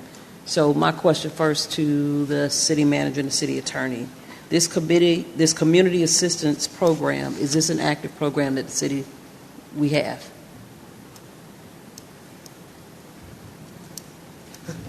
We both looking at each other like, Yeah, I don't know. I'm just reading through the information. I mean, definitely want to help them, but I just want to make sure that this stuff, everything is in place. And I know I can't ask, I know when we talked about this before, I think the total cost for the repairs, I think the total cost for those repairs was to the tune of about $9,000, correct? Councilmember Shropshire? And the ask was for the city to pay the $3,000 as well. So, okay, I know, but it was total $9,000, and the $6,000 was what the city had agreed to pay. That's right. We're taking, the city's taking care of the $6,000, correct? What's that question? I'm So sorry. Six was on the city, And and the I believe three- 3 was asked of the property owner. Okay, so the $3,000 that's asked of the property owner, does that fall under the community assistance program? That's what we're checking in right now. Okay. I mean, because if that's the case, that's the way to take care of it. But I just need to make sure that we have something in place as opposed to, it's $9,000 total, we're going to pay $6,000, he pays $9,000. Now, I mean, we're going to pay $6,000. He pays the $3,000. And now I know what we're bringing the question now is for us to take care of the $3,000, correct? Mm-hmm. So to pay for that, I know Ms. Pittman had mentioned the stormwater, what is it? Y'all help me out. The appeals board? I'm sorry? Appeal board? No, not the appeal board, the fund that's being used, I mean, the fund that we have that supposedly takes care of, Oh, stormwater? yeah, the stormwater fund. Mhm. So I just want to make sure that we figure out where these funds are Right. coming from. I mean, just for us to just come out and take care of it, because I'm looking at this and based on this here, and like I say, I'm just kind of reading through it, it says that there's this community assistance program. My question is this a active program that we have now? And that's kind of what they're working on. Right. I just So I think we need to make sure that we have something, I mean, that there's something in place that if we do say that we're going to take care of it, it just needs to be something in place. That's the only question. So there is a Division 4, the Stormwater Management and Community Assistance Program. So you Okay. have that in your ordinance. Okay. This is what I read from last meeting. All right. And I am happy to, maybe we can put it up so you're not listening to my voice the entire time. Is that possible? So that everybody can see? And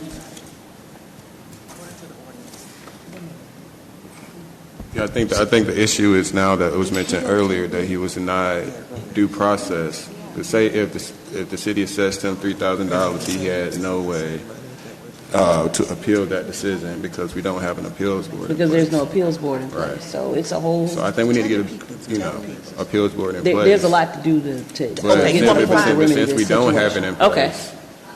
Yeah, but since we don't have it in place, then we should probably find a way to Okay. take care of this. Fair enough.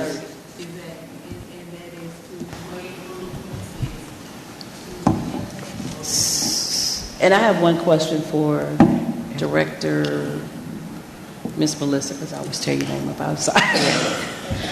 The stormwater fund that we do have in place, does this community assistance program, does that fall under that? Yes. Okay. And that's what we're saying. So there was an extensive assessment done of Mr. Jackson's property. So I think to say there is a sinkhole, the city does not own that pipe, and it's beyond that. So we did indicate that he could qualify under this program. Again, the total cost of the repair would be $9,000. The stormwater utility can pay $6,000, and the resident, we said, would pay $3,000. And again, what we're doing is, per the ordinance, is we need the resident to at least pay for a portion of the materials. That's really what the $3,000 for, is the materials. The city would pay for the remaining cost of the labor, and also keep in mind a contractor does this work. The City of East Point Stormwater Division does not lay or repair stormwater pipes. So again, think that we're hiring a contractor to do this type of work. We do have to get a right of entry form. But again, the sinkhole is getting larger. It doesn't get smaller. And we first received notification, I believe, in March of this year, and also last year in October with Mr. Willie Jackson's property. And so that's what their ask is. Their ask is that the council members, by vote, decides to waive that fee. Again, we know what's wrong with the pipe. It does cross multiple pieces of property, and the sinkhole is near his front yard. I have photos of that if you would like to see that. I did just email that to the clerk. Can you get that? Yeah, because I didn't know we were talking about this today. I like to come prepared. But it is a sinkhole in his yard. So again, that's what the ask is. Okay, and so the $6,000 that the city has agreed to pay, that is what's coming from this? Stormwater utility, yes. We Okay, set so the aside stormwater- money for capital projects, and again, keep in mind that the water that's coming off of the right-of-way is going into the pipe itself. According to the community assistance program, we have to determine the amount of water that is going through the pipe that possibly caused it to deteriorate faster, and that's where we came in at the 1/3. We're assessing that 1/3 of the water coming off the right-of-way going through the pipe may have caused that pipe to deteriorate over some amount of time. So people are asking, how do we come up with it? We came up with the amount of water coming off the right-of-way. Okay. And I know I keep asking the question, I just want to make sure that we're clear. So the stormwater reserve, those funds that we do have, that is these are the funds that are in this community assistance program, correct? Those are the same, they're one and the same? No, we're not using reserves. In order to do reserves, we have to do a budget amendment. I mean, not reserves, I'm saying that. So I guess the question is, do I have funds this year available to assist Mr. Jackson? If that's what you so wish, the answer is yes. Again, the total cost of the stormwater repair is $9,000. Our ask was that he provide $3,000. Their ask tonight is that you waive that fee due to the extenuating circumstances of the sinkhole getting larger. It is probably doubled in size since our intervention in investigating an assessment of the pipe issue. So the thing is and I understand what you're saying, so I'm tracking on all of that. But what I don't, so are there any other additional claims that have come in with regards to stormwater damage to yards? Yes. There have been some, and in those instances, again, the pipe does not belong to the city. In some instances, there were work needed and repairs on the city and the residential property. In the past, we meet halfway. Okay. So there was no need to come to council because we both looked at the plat. We said, hey, this is fall off the right-of-way, but we do know that some of the right-of-way water is flowing through this pipe. So in those cases, there was never an issue or concern.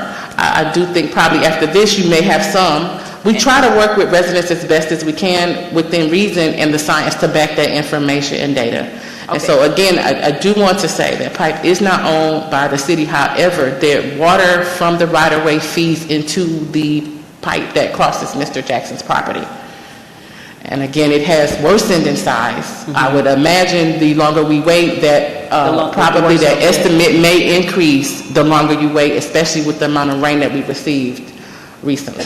Okay, and the only thing, I just want to make sure that if we do extend this courtesy to him and we waive the $3,000 that he's being required to pay, I don't want to open up Pandora's box. And like you say, if there are other claims that'll come through, because I know if I have the same situation that he has, I would want you all to waive it as well. My sinkhole in my yard is, you understand what I'm saying? So I just want to make sure that we have a fair process, something in place. I think as long as you follow the ordinance. Okay.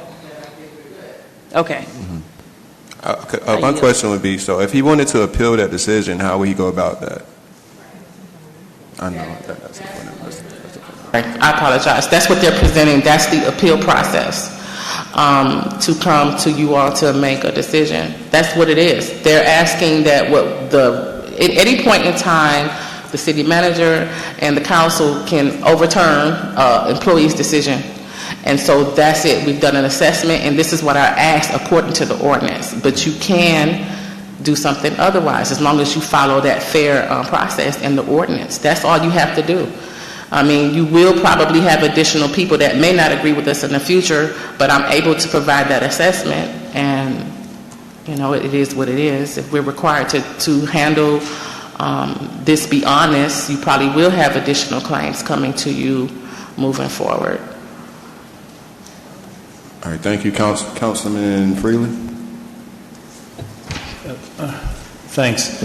So the question before us now, though, is waiving of Rule 26, correct? Well, the question before you was whether or not the extraordinary circumstances to be able to waive. Right. So I'm still unclear on what the extraordinary change is. I know this paper has been referenced. I don't see a date on this. Is this new information? Who can explain that? I don't think so. I'm not sure. Because it doesn't have a date for a signature line. Right. I think this is maybe an excerpt from a bigger letter. I just don't know. This is my first time seeing this. I mean, the date would normally be on the first page, would it not? It cannot. This is your letter? Well, now I want to show you the picture here. The initial picture right here that you see was the photo that we took in October 14th of 2024. And you see right now, I'm scrolling down. Oh, I done froze.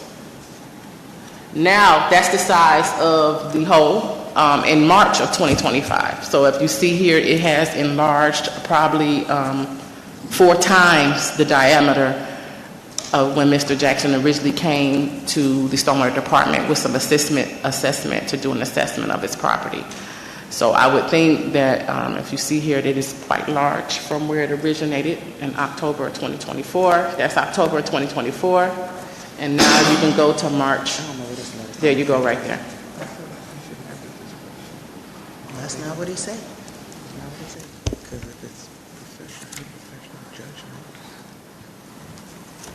I'm still not clear on the extraordinary change since the last vote a few weeks ago.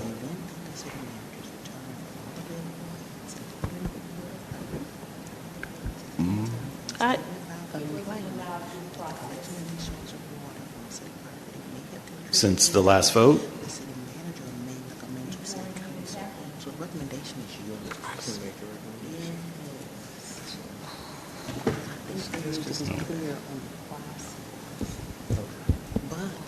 You still in? That's the explanation. Okay, thank you. Councilwoman Rogers? Yes. Turn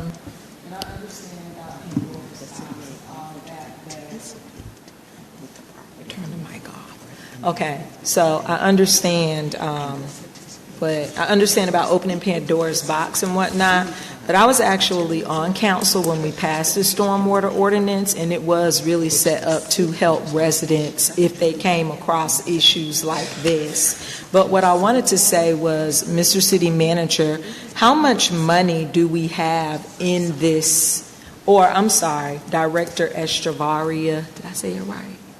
How much money do we have in this, what would we call it? It was not an account, but how much money is there right now? Well, we have several million in reserves, but again, in order to handle this, we don't need reserves. We place money set aside for damages to property from city-owned storm drain pipes. That's the majority of what me and my staff do every day, is correcting things that's coming off of city-owned property and pipes. All right. So again, we are currently not having any budgetary issues. We are currently on target for the stormwater utility. I do not see that this is going to cause an issue. Again, when we went out there and we looked at the $9,000, we figured that we could pay the 6 and the 1/3 would be the resident. So again, that's really what the concern is the 1/3 cost. And Right. again, how we arrived at that per the ordinance is that's the amount of water coming off the right-of-way would justify the community assistance program with repairing the stormwater pipe. And I think that the issue is, to Council Member Freely's point, is he didn't have a recourse of action when he was provided, there wasn't a what word am I looking for? There wasn't an appeals board for him to go to say, hey, I don't agree with this. So at what instance or at what point in time, he didn't have a recourse of action for this issue. So I think that, Right, so typically since there is no board, we will have people submit claims to the legal department is where we deal with those type of issues. Because it's just not my call to make. So again, that's the process. There is no board, but there are staff here, and the ordinance does give us that opportunity. In there, the director can also make that call, the legal department can make that call, city manager can make that call. So those are the options in the ordinance. May I correct something, Mr. Pro-Tem? Is it okay? Yes, go ahead. I just want to make sure you guys, I know they took the ordinance down, but it is very clear what the process is. And it says in C, in the event. So there must be an investigation first, right? Well, a claim is made, and Mr. Jackson did do that. He made his claim, right? And then from that claim, there's an investigation that has to be done. You see that in B?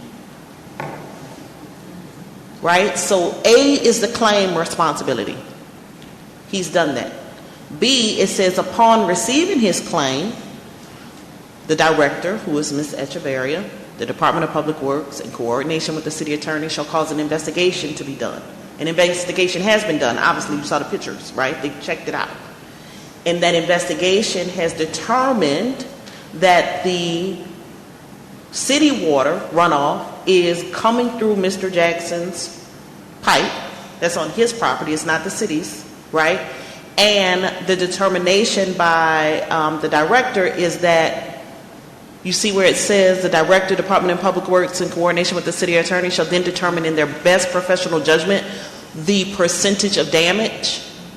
So it sounds like the result of that investigation is that the city's responsibility was the 60...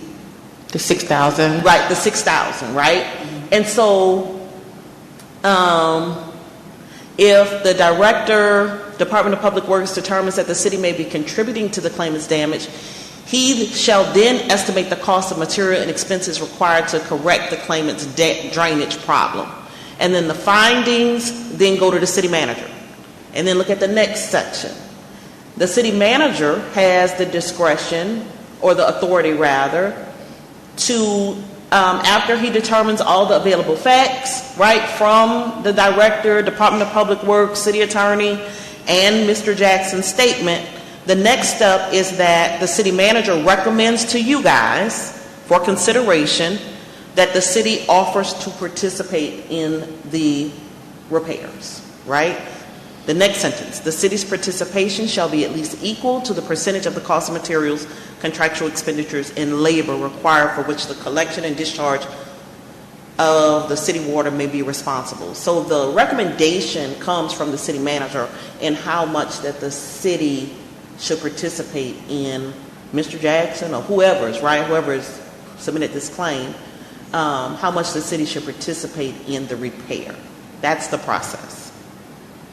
And then whatever is decided by the city council, then a release is executed by Mr. Jackson, relieving the city of any liability because we're sending people on private property, blah, blah, blah. So in light of that clarification, I recommend that you allow the city manager's office to prepare a recommendation that we would be prepared to bring forward at the next city council meeting. That doesn't assist Councilwoman Shropshire's motion with the extraordinary, but that's just an FYI.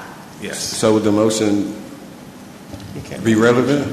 The motion on the floor is whether or not there are extraordinary circumstances, you heard from the director, on whether or not you want to reconsider a motion in less than 60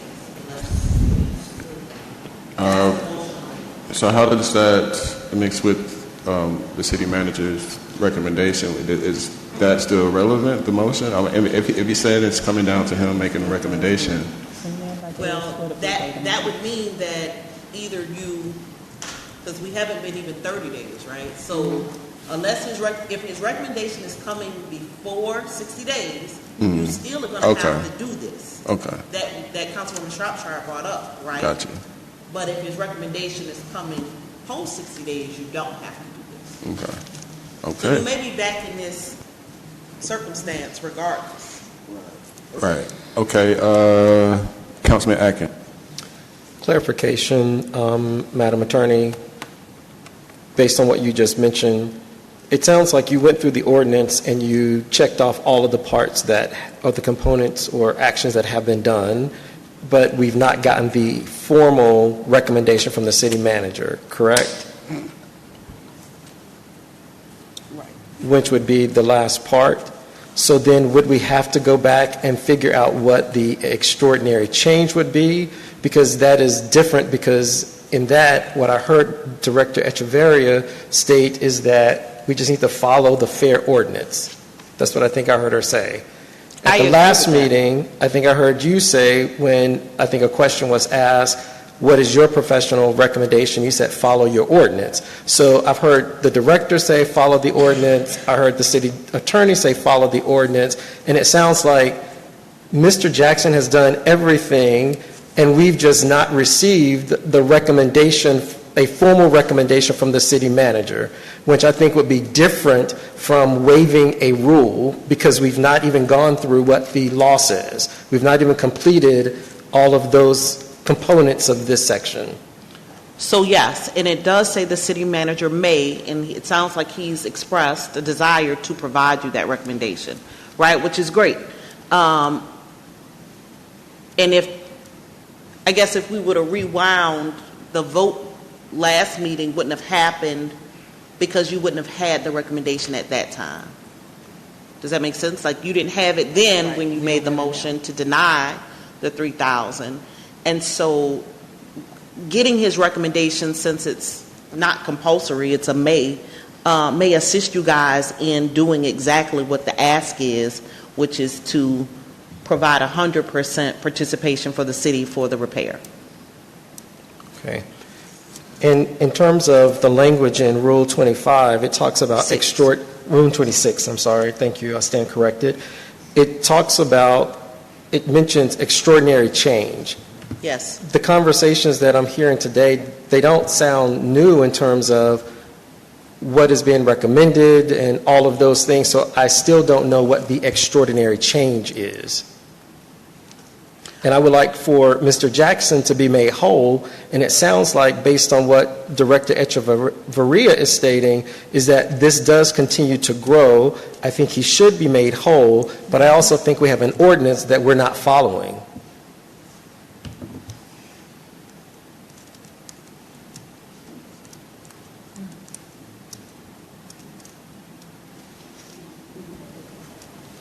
I don't know if there are recent pictures from his property. I don't know if that could help you guys. Those pictures that we saw were last year and March of this year. Maybe there's a change there. That's, again, a determination for you guys to make, whether or not there have been extraordinary changes to reconsider this in less than 60 days. Okay.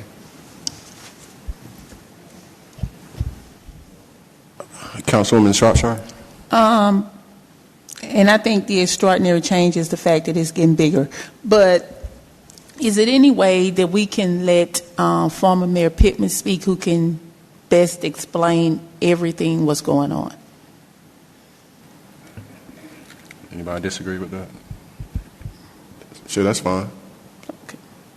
Ms. Pittman, if you want to come up.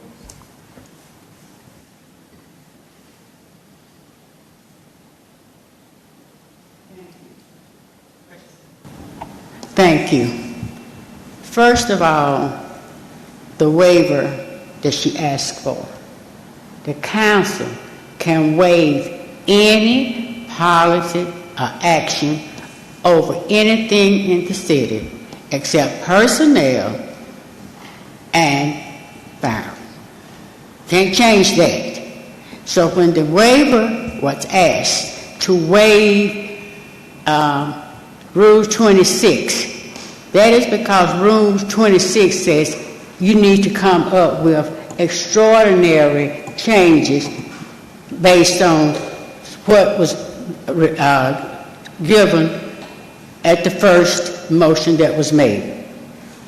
Those extraordinary changes are this.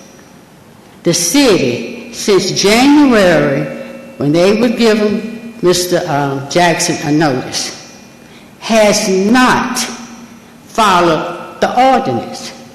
The ordinance says the city will go out, the engineer will go out, write up the problem, write up the resolution, write up what it would cost. Then come back, let the city manager or public director know, because the stormwater engineer is not the public works director. When that happens, and he says, well, this is $9,000. Well, the ordinance should have said, and it's in there, what did the homeowner do to cause an exacerbate the problem? If the homeowner didn't cause the problem or did not do anything to make it worse, then he should not be paying anything. But if the city says, well, we think he should, that is when the residents go to the Administrative Appeals Board that has not been set up in the 11 years that this city has been collecting money. The council, you cannot make any kind of declaration as to whether or not the money should be paid by the resident, if any, until you get a recommendation from the Appeals Board. That's supposed to be set up like the Civil Service Board. That has not happened. That has not happened. We never said that anyone other than residents would have a say about what happens to a resident's property in this city other than a recommendation from the Appeals Board. Then that recommendation goes to the city council. If the Appeals Board says pay some, none, or all, that's a recommendation. But there's a hearing at that board. He hasn't gotten it. So the extraordinary things that have happened since January, here it is November, no hearing, no Appeals Board. She shows you where the hole has gotten bigger. And this month, he'll be paying another stormwater fee. He's paid it for the 11 years he's lived in that house.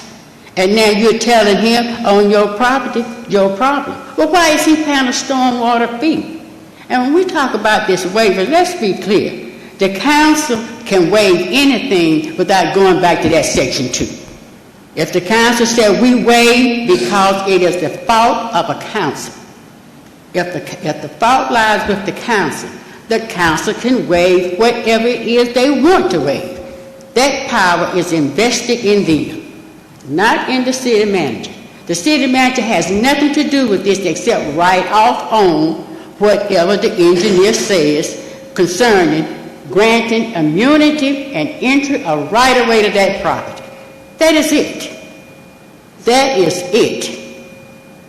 And that is what you've been asked to do tonight. You didn't do the right thing at the last meeting, so that meant before you could bring it back, you had to go and entertain the motion again by way of Rule 26, which asks for extenuating circumstances. Those extenuating circumstances still exist. It does not take 11 years to come up with a board. This came out in January. Here it is November, and you still don't have it. And you're still telling him to wait. To wait for what? And I mean, I can't believe you all would sit here and not have any more idea about this. I got 3 citation protests in this very ordinance up there. Because council can't make head or tail of it because they merged 2 and conflicting information in it. Anybody reading this knows that. That's why you have problems with it. And the city needs to get ready, come to some conclusion. This ordinance needs to be amended so that the stormwater management system is different from the stormwater utility. That's two different things in that ordinance. His property comes under stormwater utility, not stormwater management system. So those two waivers, the first waiver, waive Route 26. Then it goes back to the original waiver to waive because of the non-existent recommendation from the Administrative Appeals Board that this problem goes to, can now come to the council.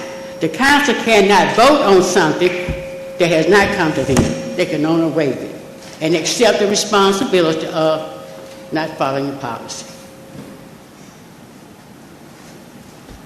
You still in? So there's a motion on the floor. All those in favor? I mean, the motion for the extenuating circumstances, right? Are we're voting on that, right? So that's the motion we're voting for. All those in, if it is a circumstance, yes. All those in favor? Aye. All those opposed? No. Madam City Clerk, roll call, please.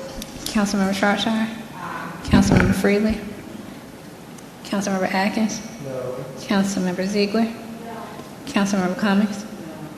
Councilmember, Councilmember Martin Rogers? Aye. Mayor Pro Tem Mitchell? Aye. The motion failed. 3-3. All right, any further discussion or action on this? Yes, I have some further discussion on it. This needs to be addressed, and we should talk about now how we're going to address it. We do. I mean, former Mayor Pittman did say quite a few things, piggybacking on what Councilmember Atkins said. The city wasn't following the ordinance.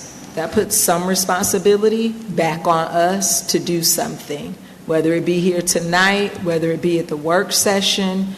But the other concern is the stormwater management and the utility. Like, those two are together, but it is causing conflict for a resident. So it's quite a few things that we need to look at. Also, the appeals board.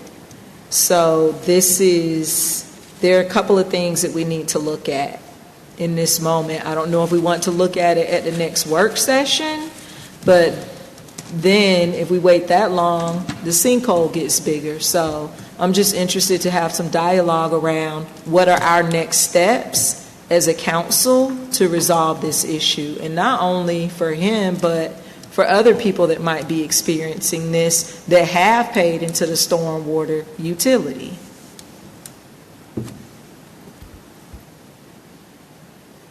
Councilwoman Shropshire? Thank you, and I'm not shocked and I'm not surprised. It's sad that we are here again and nobody wants to do anything. It's almost like you keep voting against the resident. And for some reason, I'm hearing different things from what was shared last week or at the last council meeting. And if the city manager really had the intent to do something, it would have happened before now. Because remember, at the last meeting, he was working with the council member who's not here in trying to move money from somewhere else. So at that moment, he could have addressed the issue or did something about the issue. But here we are again with Mr. Jackson here, who is on a fixed income, and all you're voting against is to pay the additional $3,000? And I heard it was actually more than 3 that voted yes, but somebody changed their vote.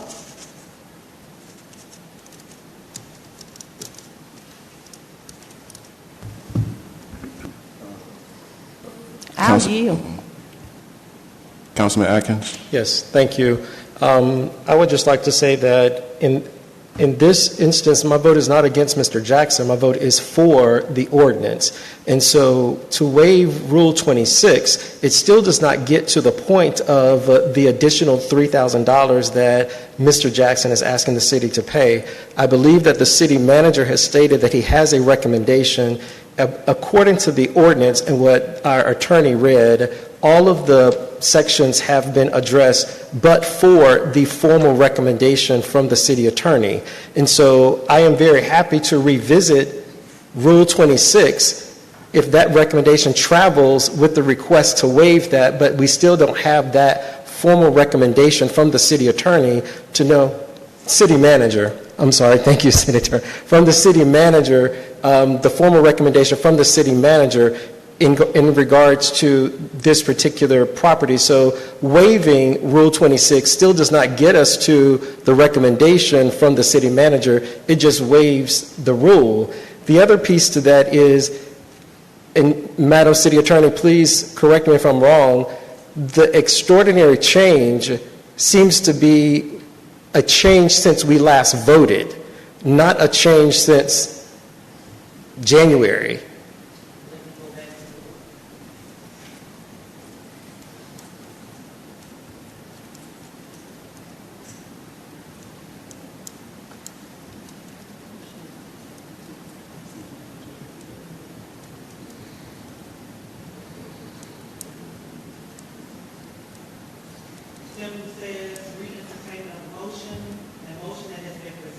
Council may not be presented again for a period of 60 days unless there has been extraordinary changes that would warrant such action. And then it talks about the 2/3 of council. And then Rule 27 is that, well, we haven't gotten there yet, but that's another one to consider. So you would have to assume when the extraordinary change would have been from, because it does not explicitly say what you just said. All right, thank you. So yes, I believe that if we could have the city manager to formally present this body with the recommendation, and if that will then require us to waive the rule, we would have both of those things so that we will know for what we would know the extraordinary or change, and then also the recommendation from the city manager regarding the issue. So what I'm hearing is you want to have the city manager's recommendation per C. I'm just reading what's here. The city manager may recommend to council for consideration that the city offer to participate with the property owner in the improvement of the drainage area solely as an offer for compromise and settlement. So you want to get that from the city manager. Right, because... And then entertain a motion for extraordinary changes? Correct. Because it seems that based on the ordinance, a claim has been made, an investigation has taken place. We do not have a formal recommendation from the city manager. And with that, I think that we can then consider a waive of the rule, because then we would know what the city is also recommending, and we would know what the extraordinary change has been. If it's not a time certain, then it seems that the extraordinary change could be the fact that the sinkhole continues to expand, which would be an extraordinary change. And then we would also know what the city's recommendation is, and we can vote on those things and close that out. Is there a motion? You want to make a motion? Make my statement. Well, I think that... Okay. Still in as well for discussion. Councilwoman Cummings?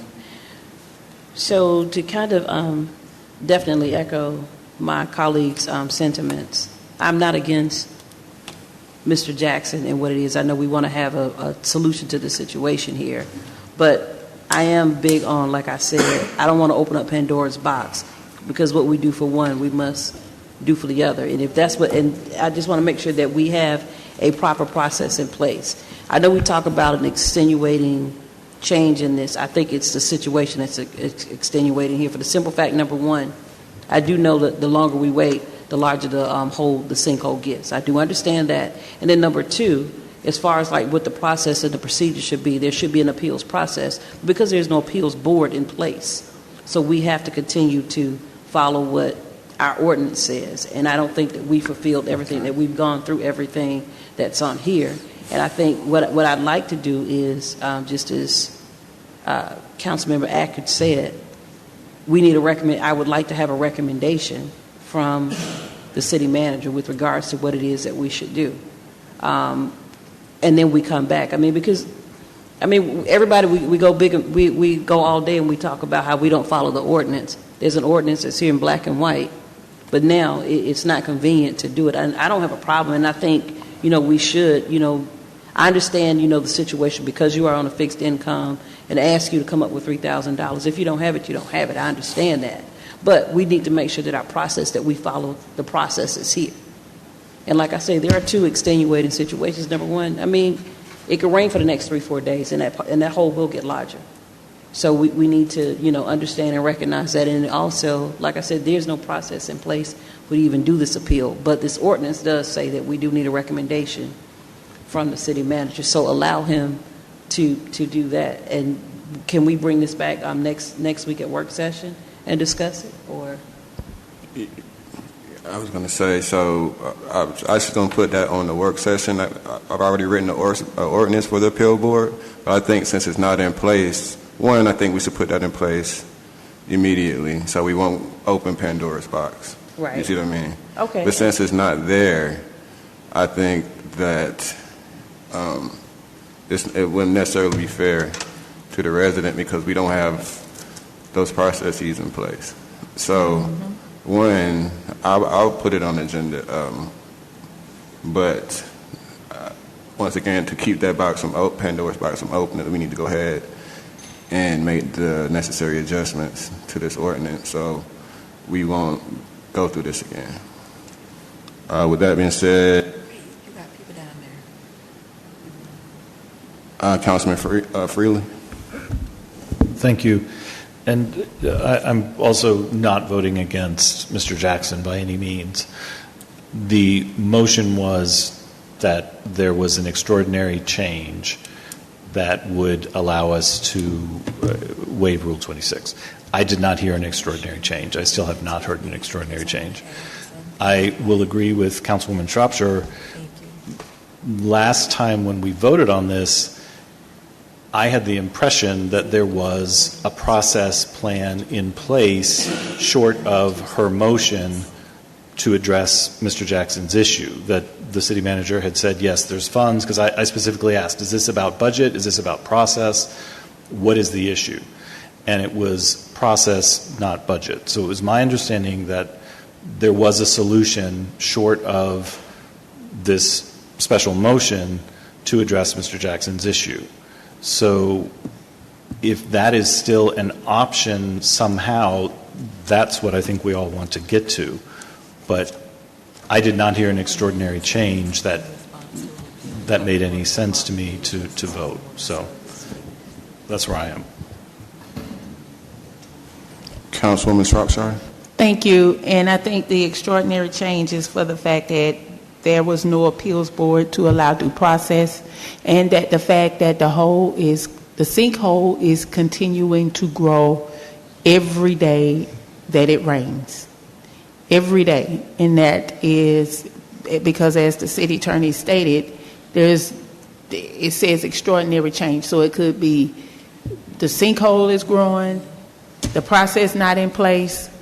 There are a number of factors. And I do remember last week there were different conversations, and what I'm hearing today is totally different than what was said last week.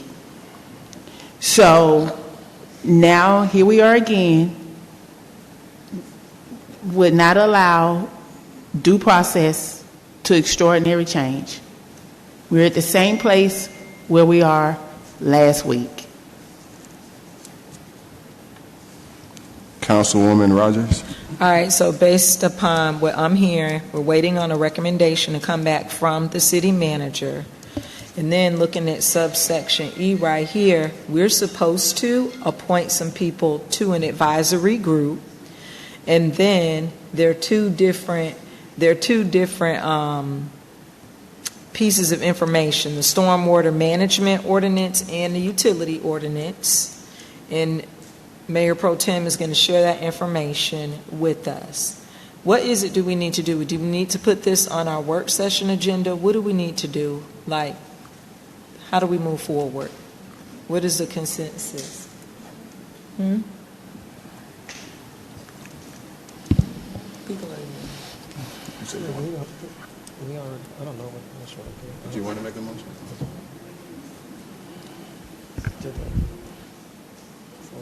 I think Councilman Atkins, you're up. Yes, thank you, Mr. Mayor Pro Tem. I've heard two things twice from Councilmember Mitchell and Councilmember Shropshire.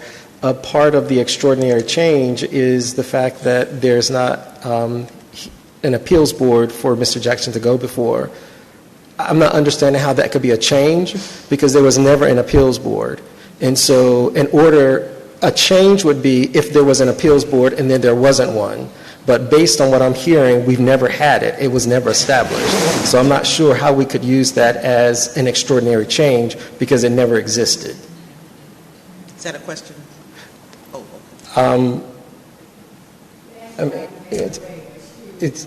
It's just that a change. The waiving 26 says that there has to be an extraordinary change.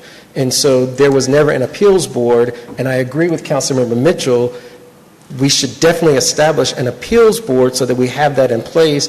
And I know, Mr. City Manager, I keep talking about boards, authorities, and commissions, and this is one of the reasons. And so the citizens deserve to be actively engaged in these processes, and if we're going to have legislation to establish them, we should have them, and if we're not going to have them, then this body should take formal action to eradicate them.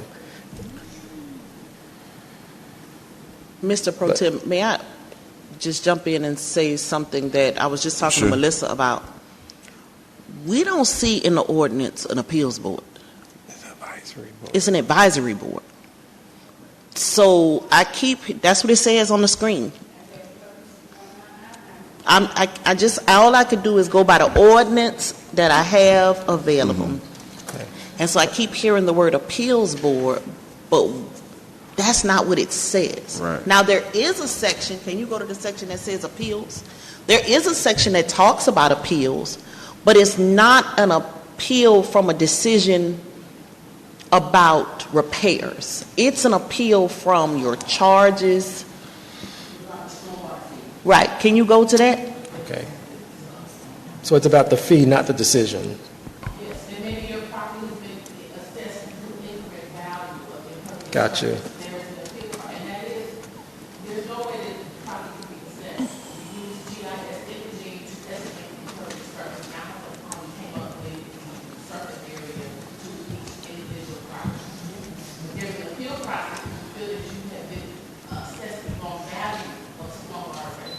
Go to that section, Melissa, if you don't mind.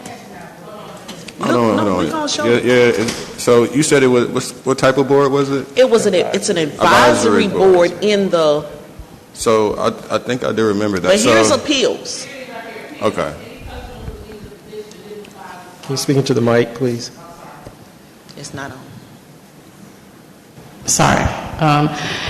In section 8-2456 appeals, any customer who believes the provisions of Division 5 of this article with respect to the calculation of the service fee applicable to the property was applied in error may appeal in the following manner. So that's the only appeal process is to the impervious rate that you're being charged for the stormwater utility fee. And that appeal is to Fulton County. It's not an appeals board. So is there any recourse or any way to appeal an assessment made? I guess that's Is there any way to appeal the decision of the director to pay only $6,000? That's when the city manager could go back to the section. Again, I'm only reading what it says. There's a section that says that the city manager may recommend to the city council that the city participate in the repair. And wait, stop right there. And that's in Division 4. That's not even in Division 5 because because like former Mayor Pittman said, the separation of your stormwater management utility is separate from your stormwater management.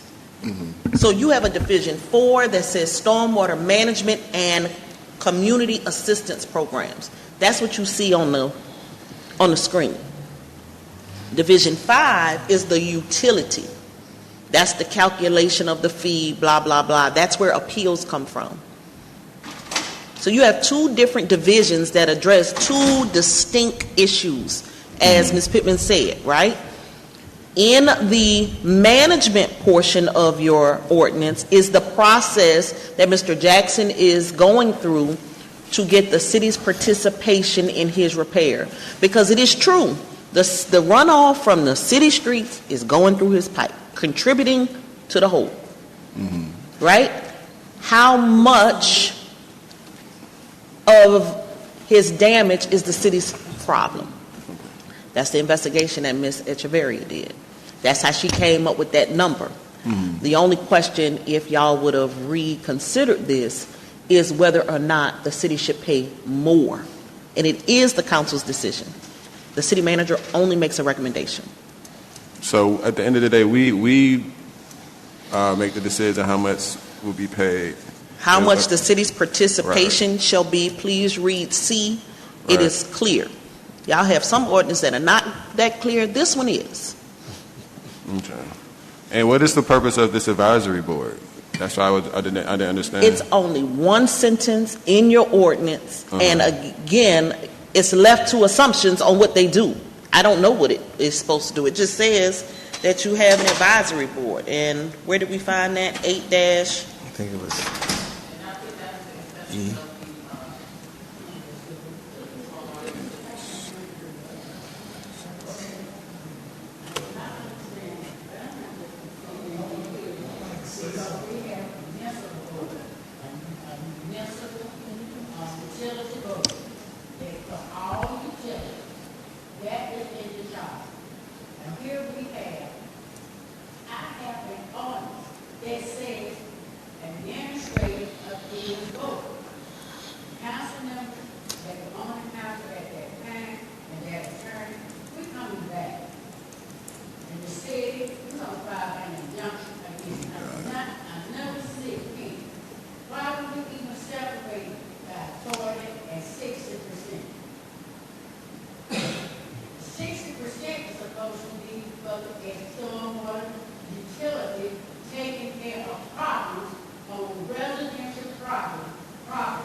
Where did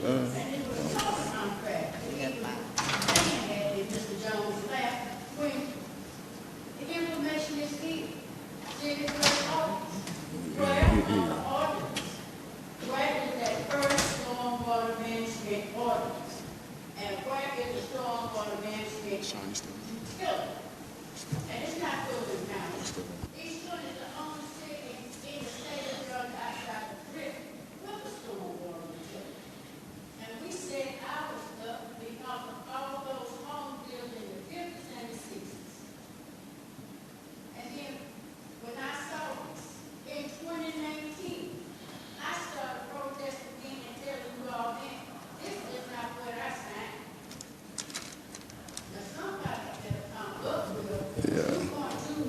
So what we gonna do? Put this on the work session.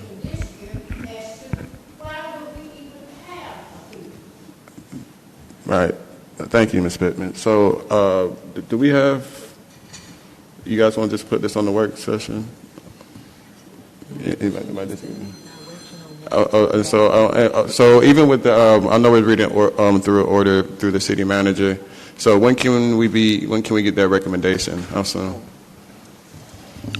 I can have that recommendation next cycle. Okay. It's up to council if you want that to be the work session or a regular city council meeting. Well, I think this needs to be further discussed. So if I don't have any objections, I want to put this on the work session for Monday.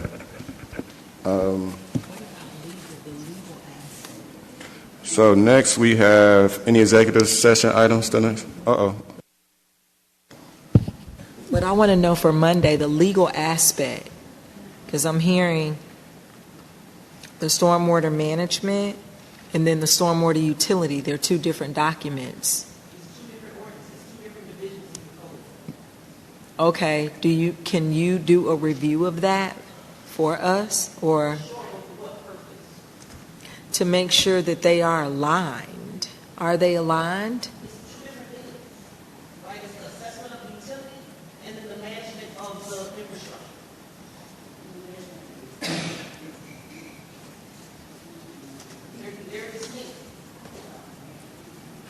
Okay.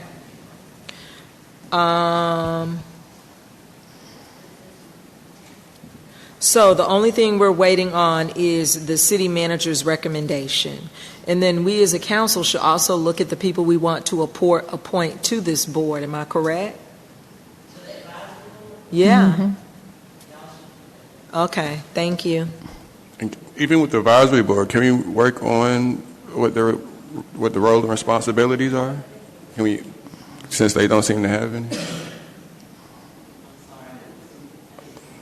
For the advisory board, can we give them roles and responsibilities? Because that's right now. Right, purpose.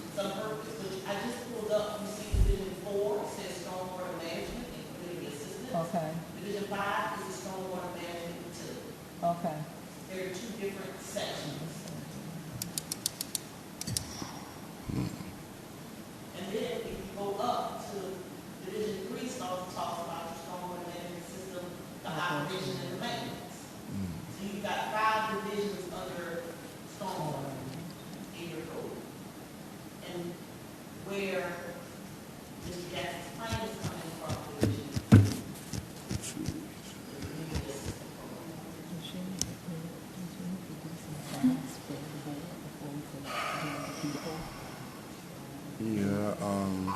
really, we can make them the appeals board if we give them a purpose. Anyone? Councilwoman Shropshire? Thank you. And I was going to ask about the advisory board. So we need to put a process in place for the duties and what they're supposed to do. We kind of got an idea that they are that would be the due process, that they can submit their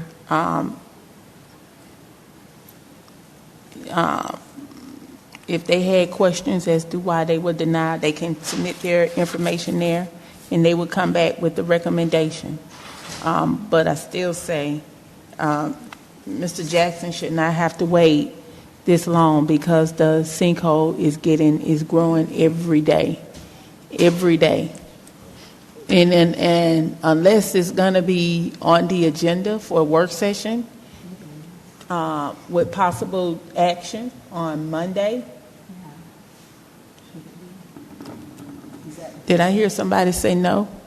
No, I said it should not be the consent. Oh, that it should be if that's the road, that the route that they want to go down is for the city manager to come back with the recommendation, then put it on there. Possible action and discussion, and we as a council can vote to pay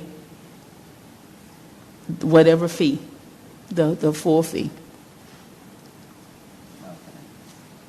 But now this question goes to the city attorney because they didn't vote to do extraordinary change. The policy is, the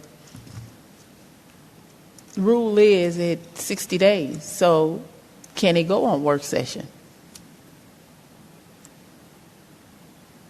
So I think your point is because they declined the motion to have an extraordinary change, that motion now needs an extraordinary change to be reconsidered.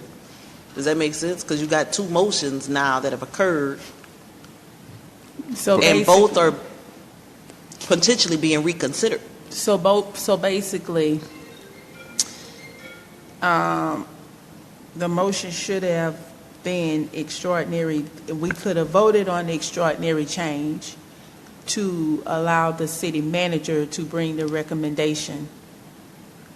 That will be. But we haven't voted on the recommendation yet because we haven't had one. So what she's saying is you had a motion for whether or not there was an extraordinary change to reconsider the motion on the waiver, right? Okay. That motion failed. So technically you can't bring that motion back for 60 days based on y'all's rules. But once we get a recommendation back, don't we have to vote on that? So what Ms. Shropshire is saying is that the extraordinary change to bring back the motion on whether there's an extraordinary change is the fact that you have a recommendation from the city manager. And then an extraordinary change to bring back the motion on whether to waive it could be whatever it is. The hole is bigger or some new information, right? So you would have to vote.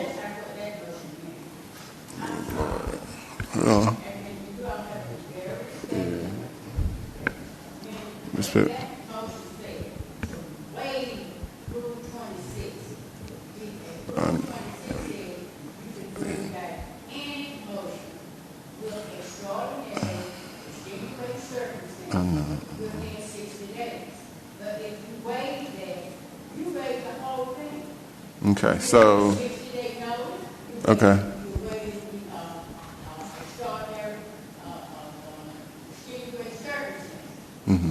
Okay, yeah.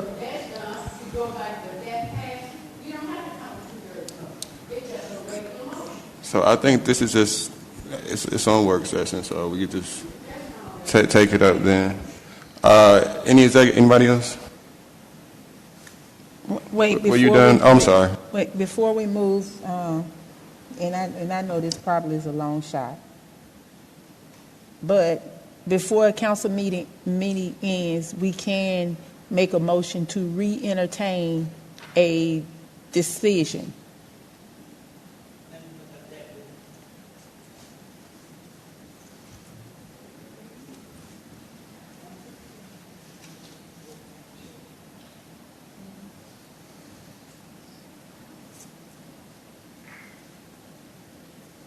Re-entertainment of a motion is Rule 26.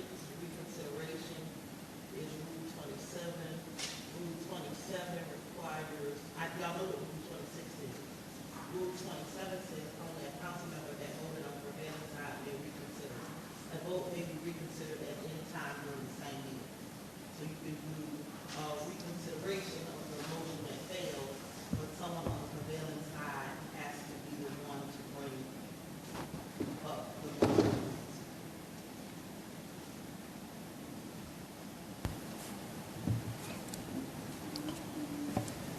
I have a question. Are you still in? Because nobody on.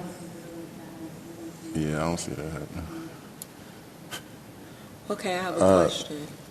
Okay, so my question is for Madam City Attorney. So because we took action on this item the last time, we can't even take action at the work session on Monday, is what you're saying, correct? What are you saying?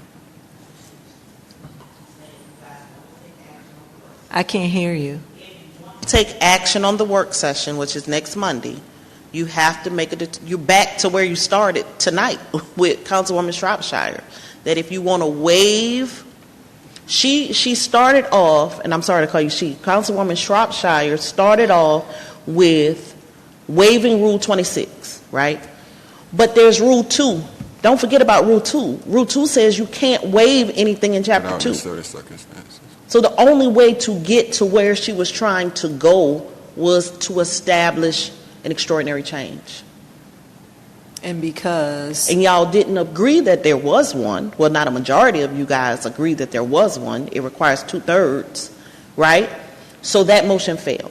So you can bring it back on work session, but it requires now probably about 3 or 4 motions to get there. One, the extraordinary change of bringing back the motion that there was no extraordinary change requires a determination that the city manager now has a recommendation.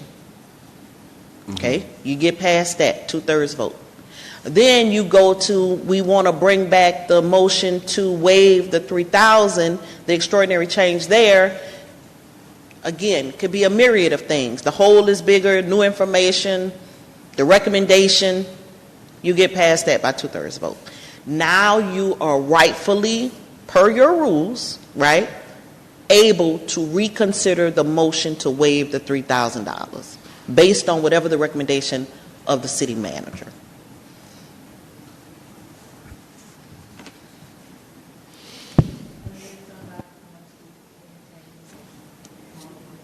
Exactly. All right, guys. Executive session. Mr. City Manager, you have anything? I do not. Okay. So I have 2 real estate. Anyone else? 2 real, 1 person. Anyone else? Okay, is there a motion to recess to executive session for 2 real estate and 1 personnel items? Moved and properly second. Any discussion? All those in favor? Aye. All those opposed? Motion passed. Can I get a motion to reconvene? Second. Moved and properly second. Any discussion? All those in favor? Aye. All those opposed? Motion passes. Can I get a motion to proceed as discussed pertaining to Atlanta Airport CRD right-of-way deeds? Moved and properly second. Any discussion? All those in favor? Aye. All those opposed? Can I get a motion to approve the minutes from executive session? Second.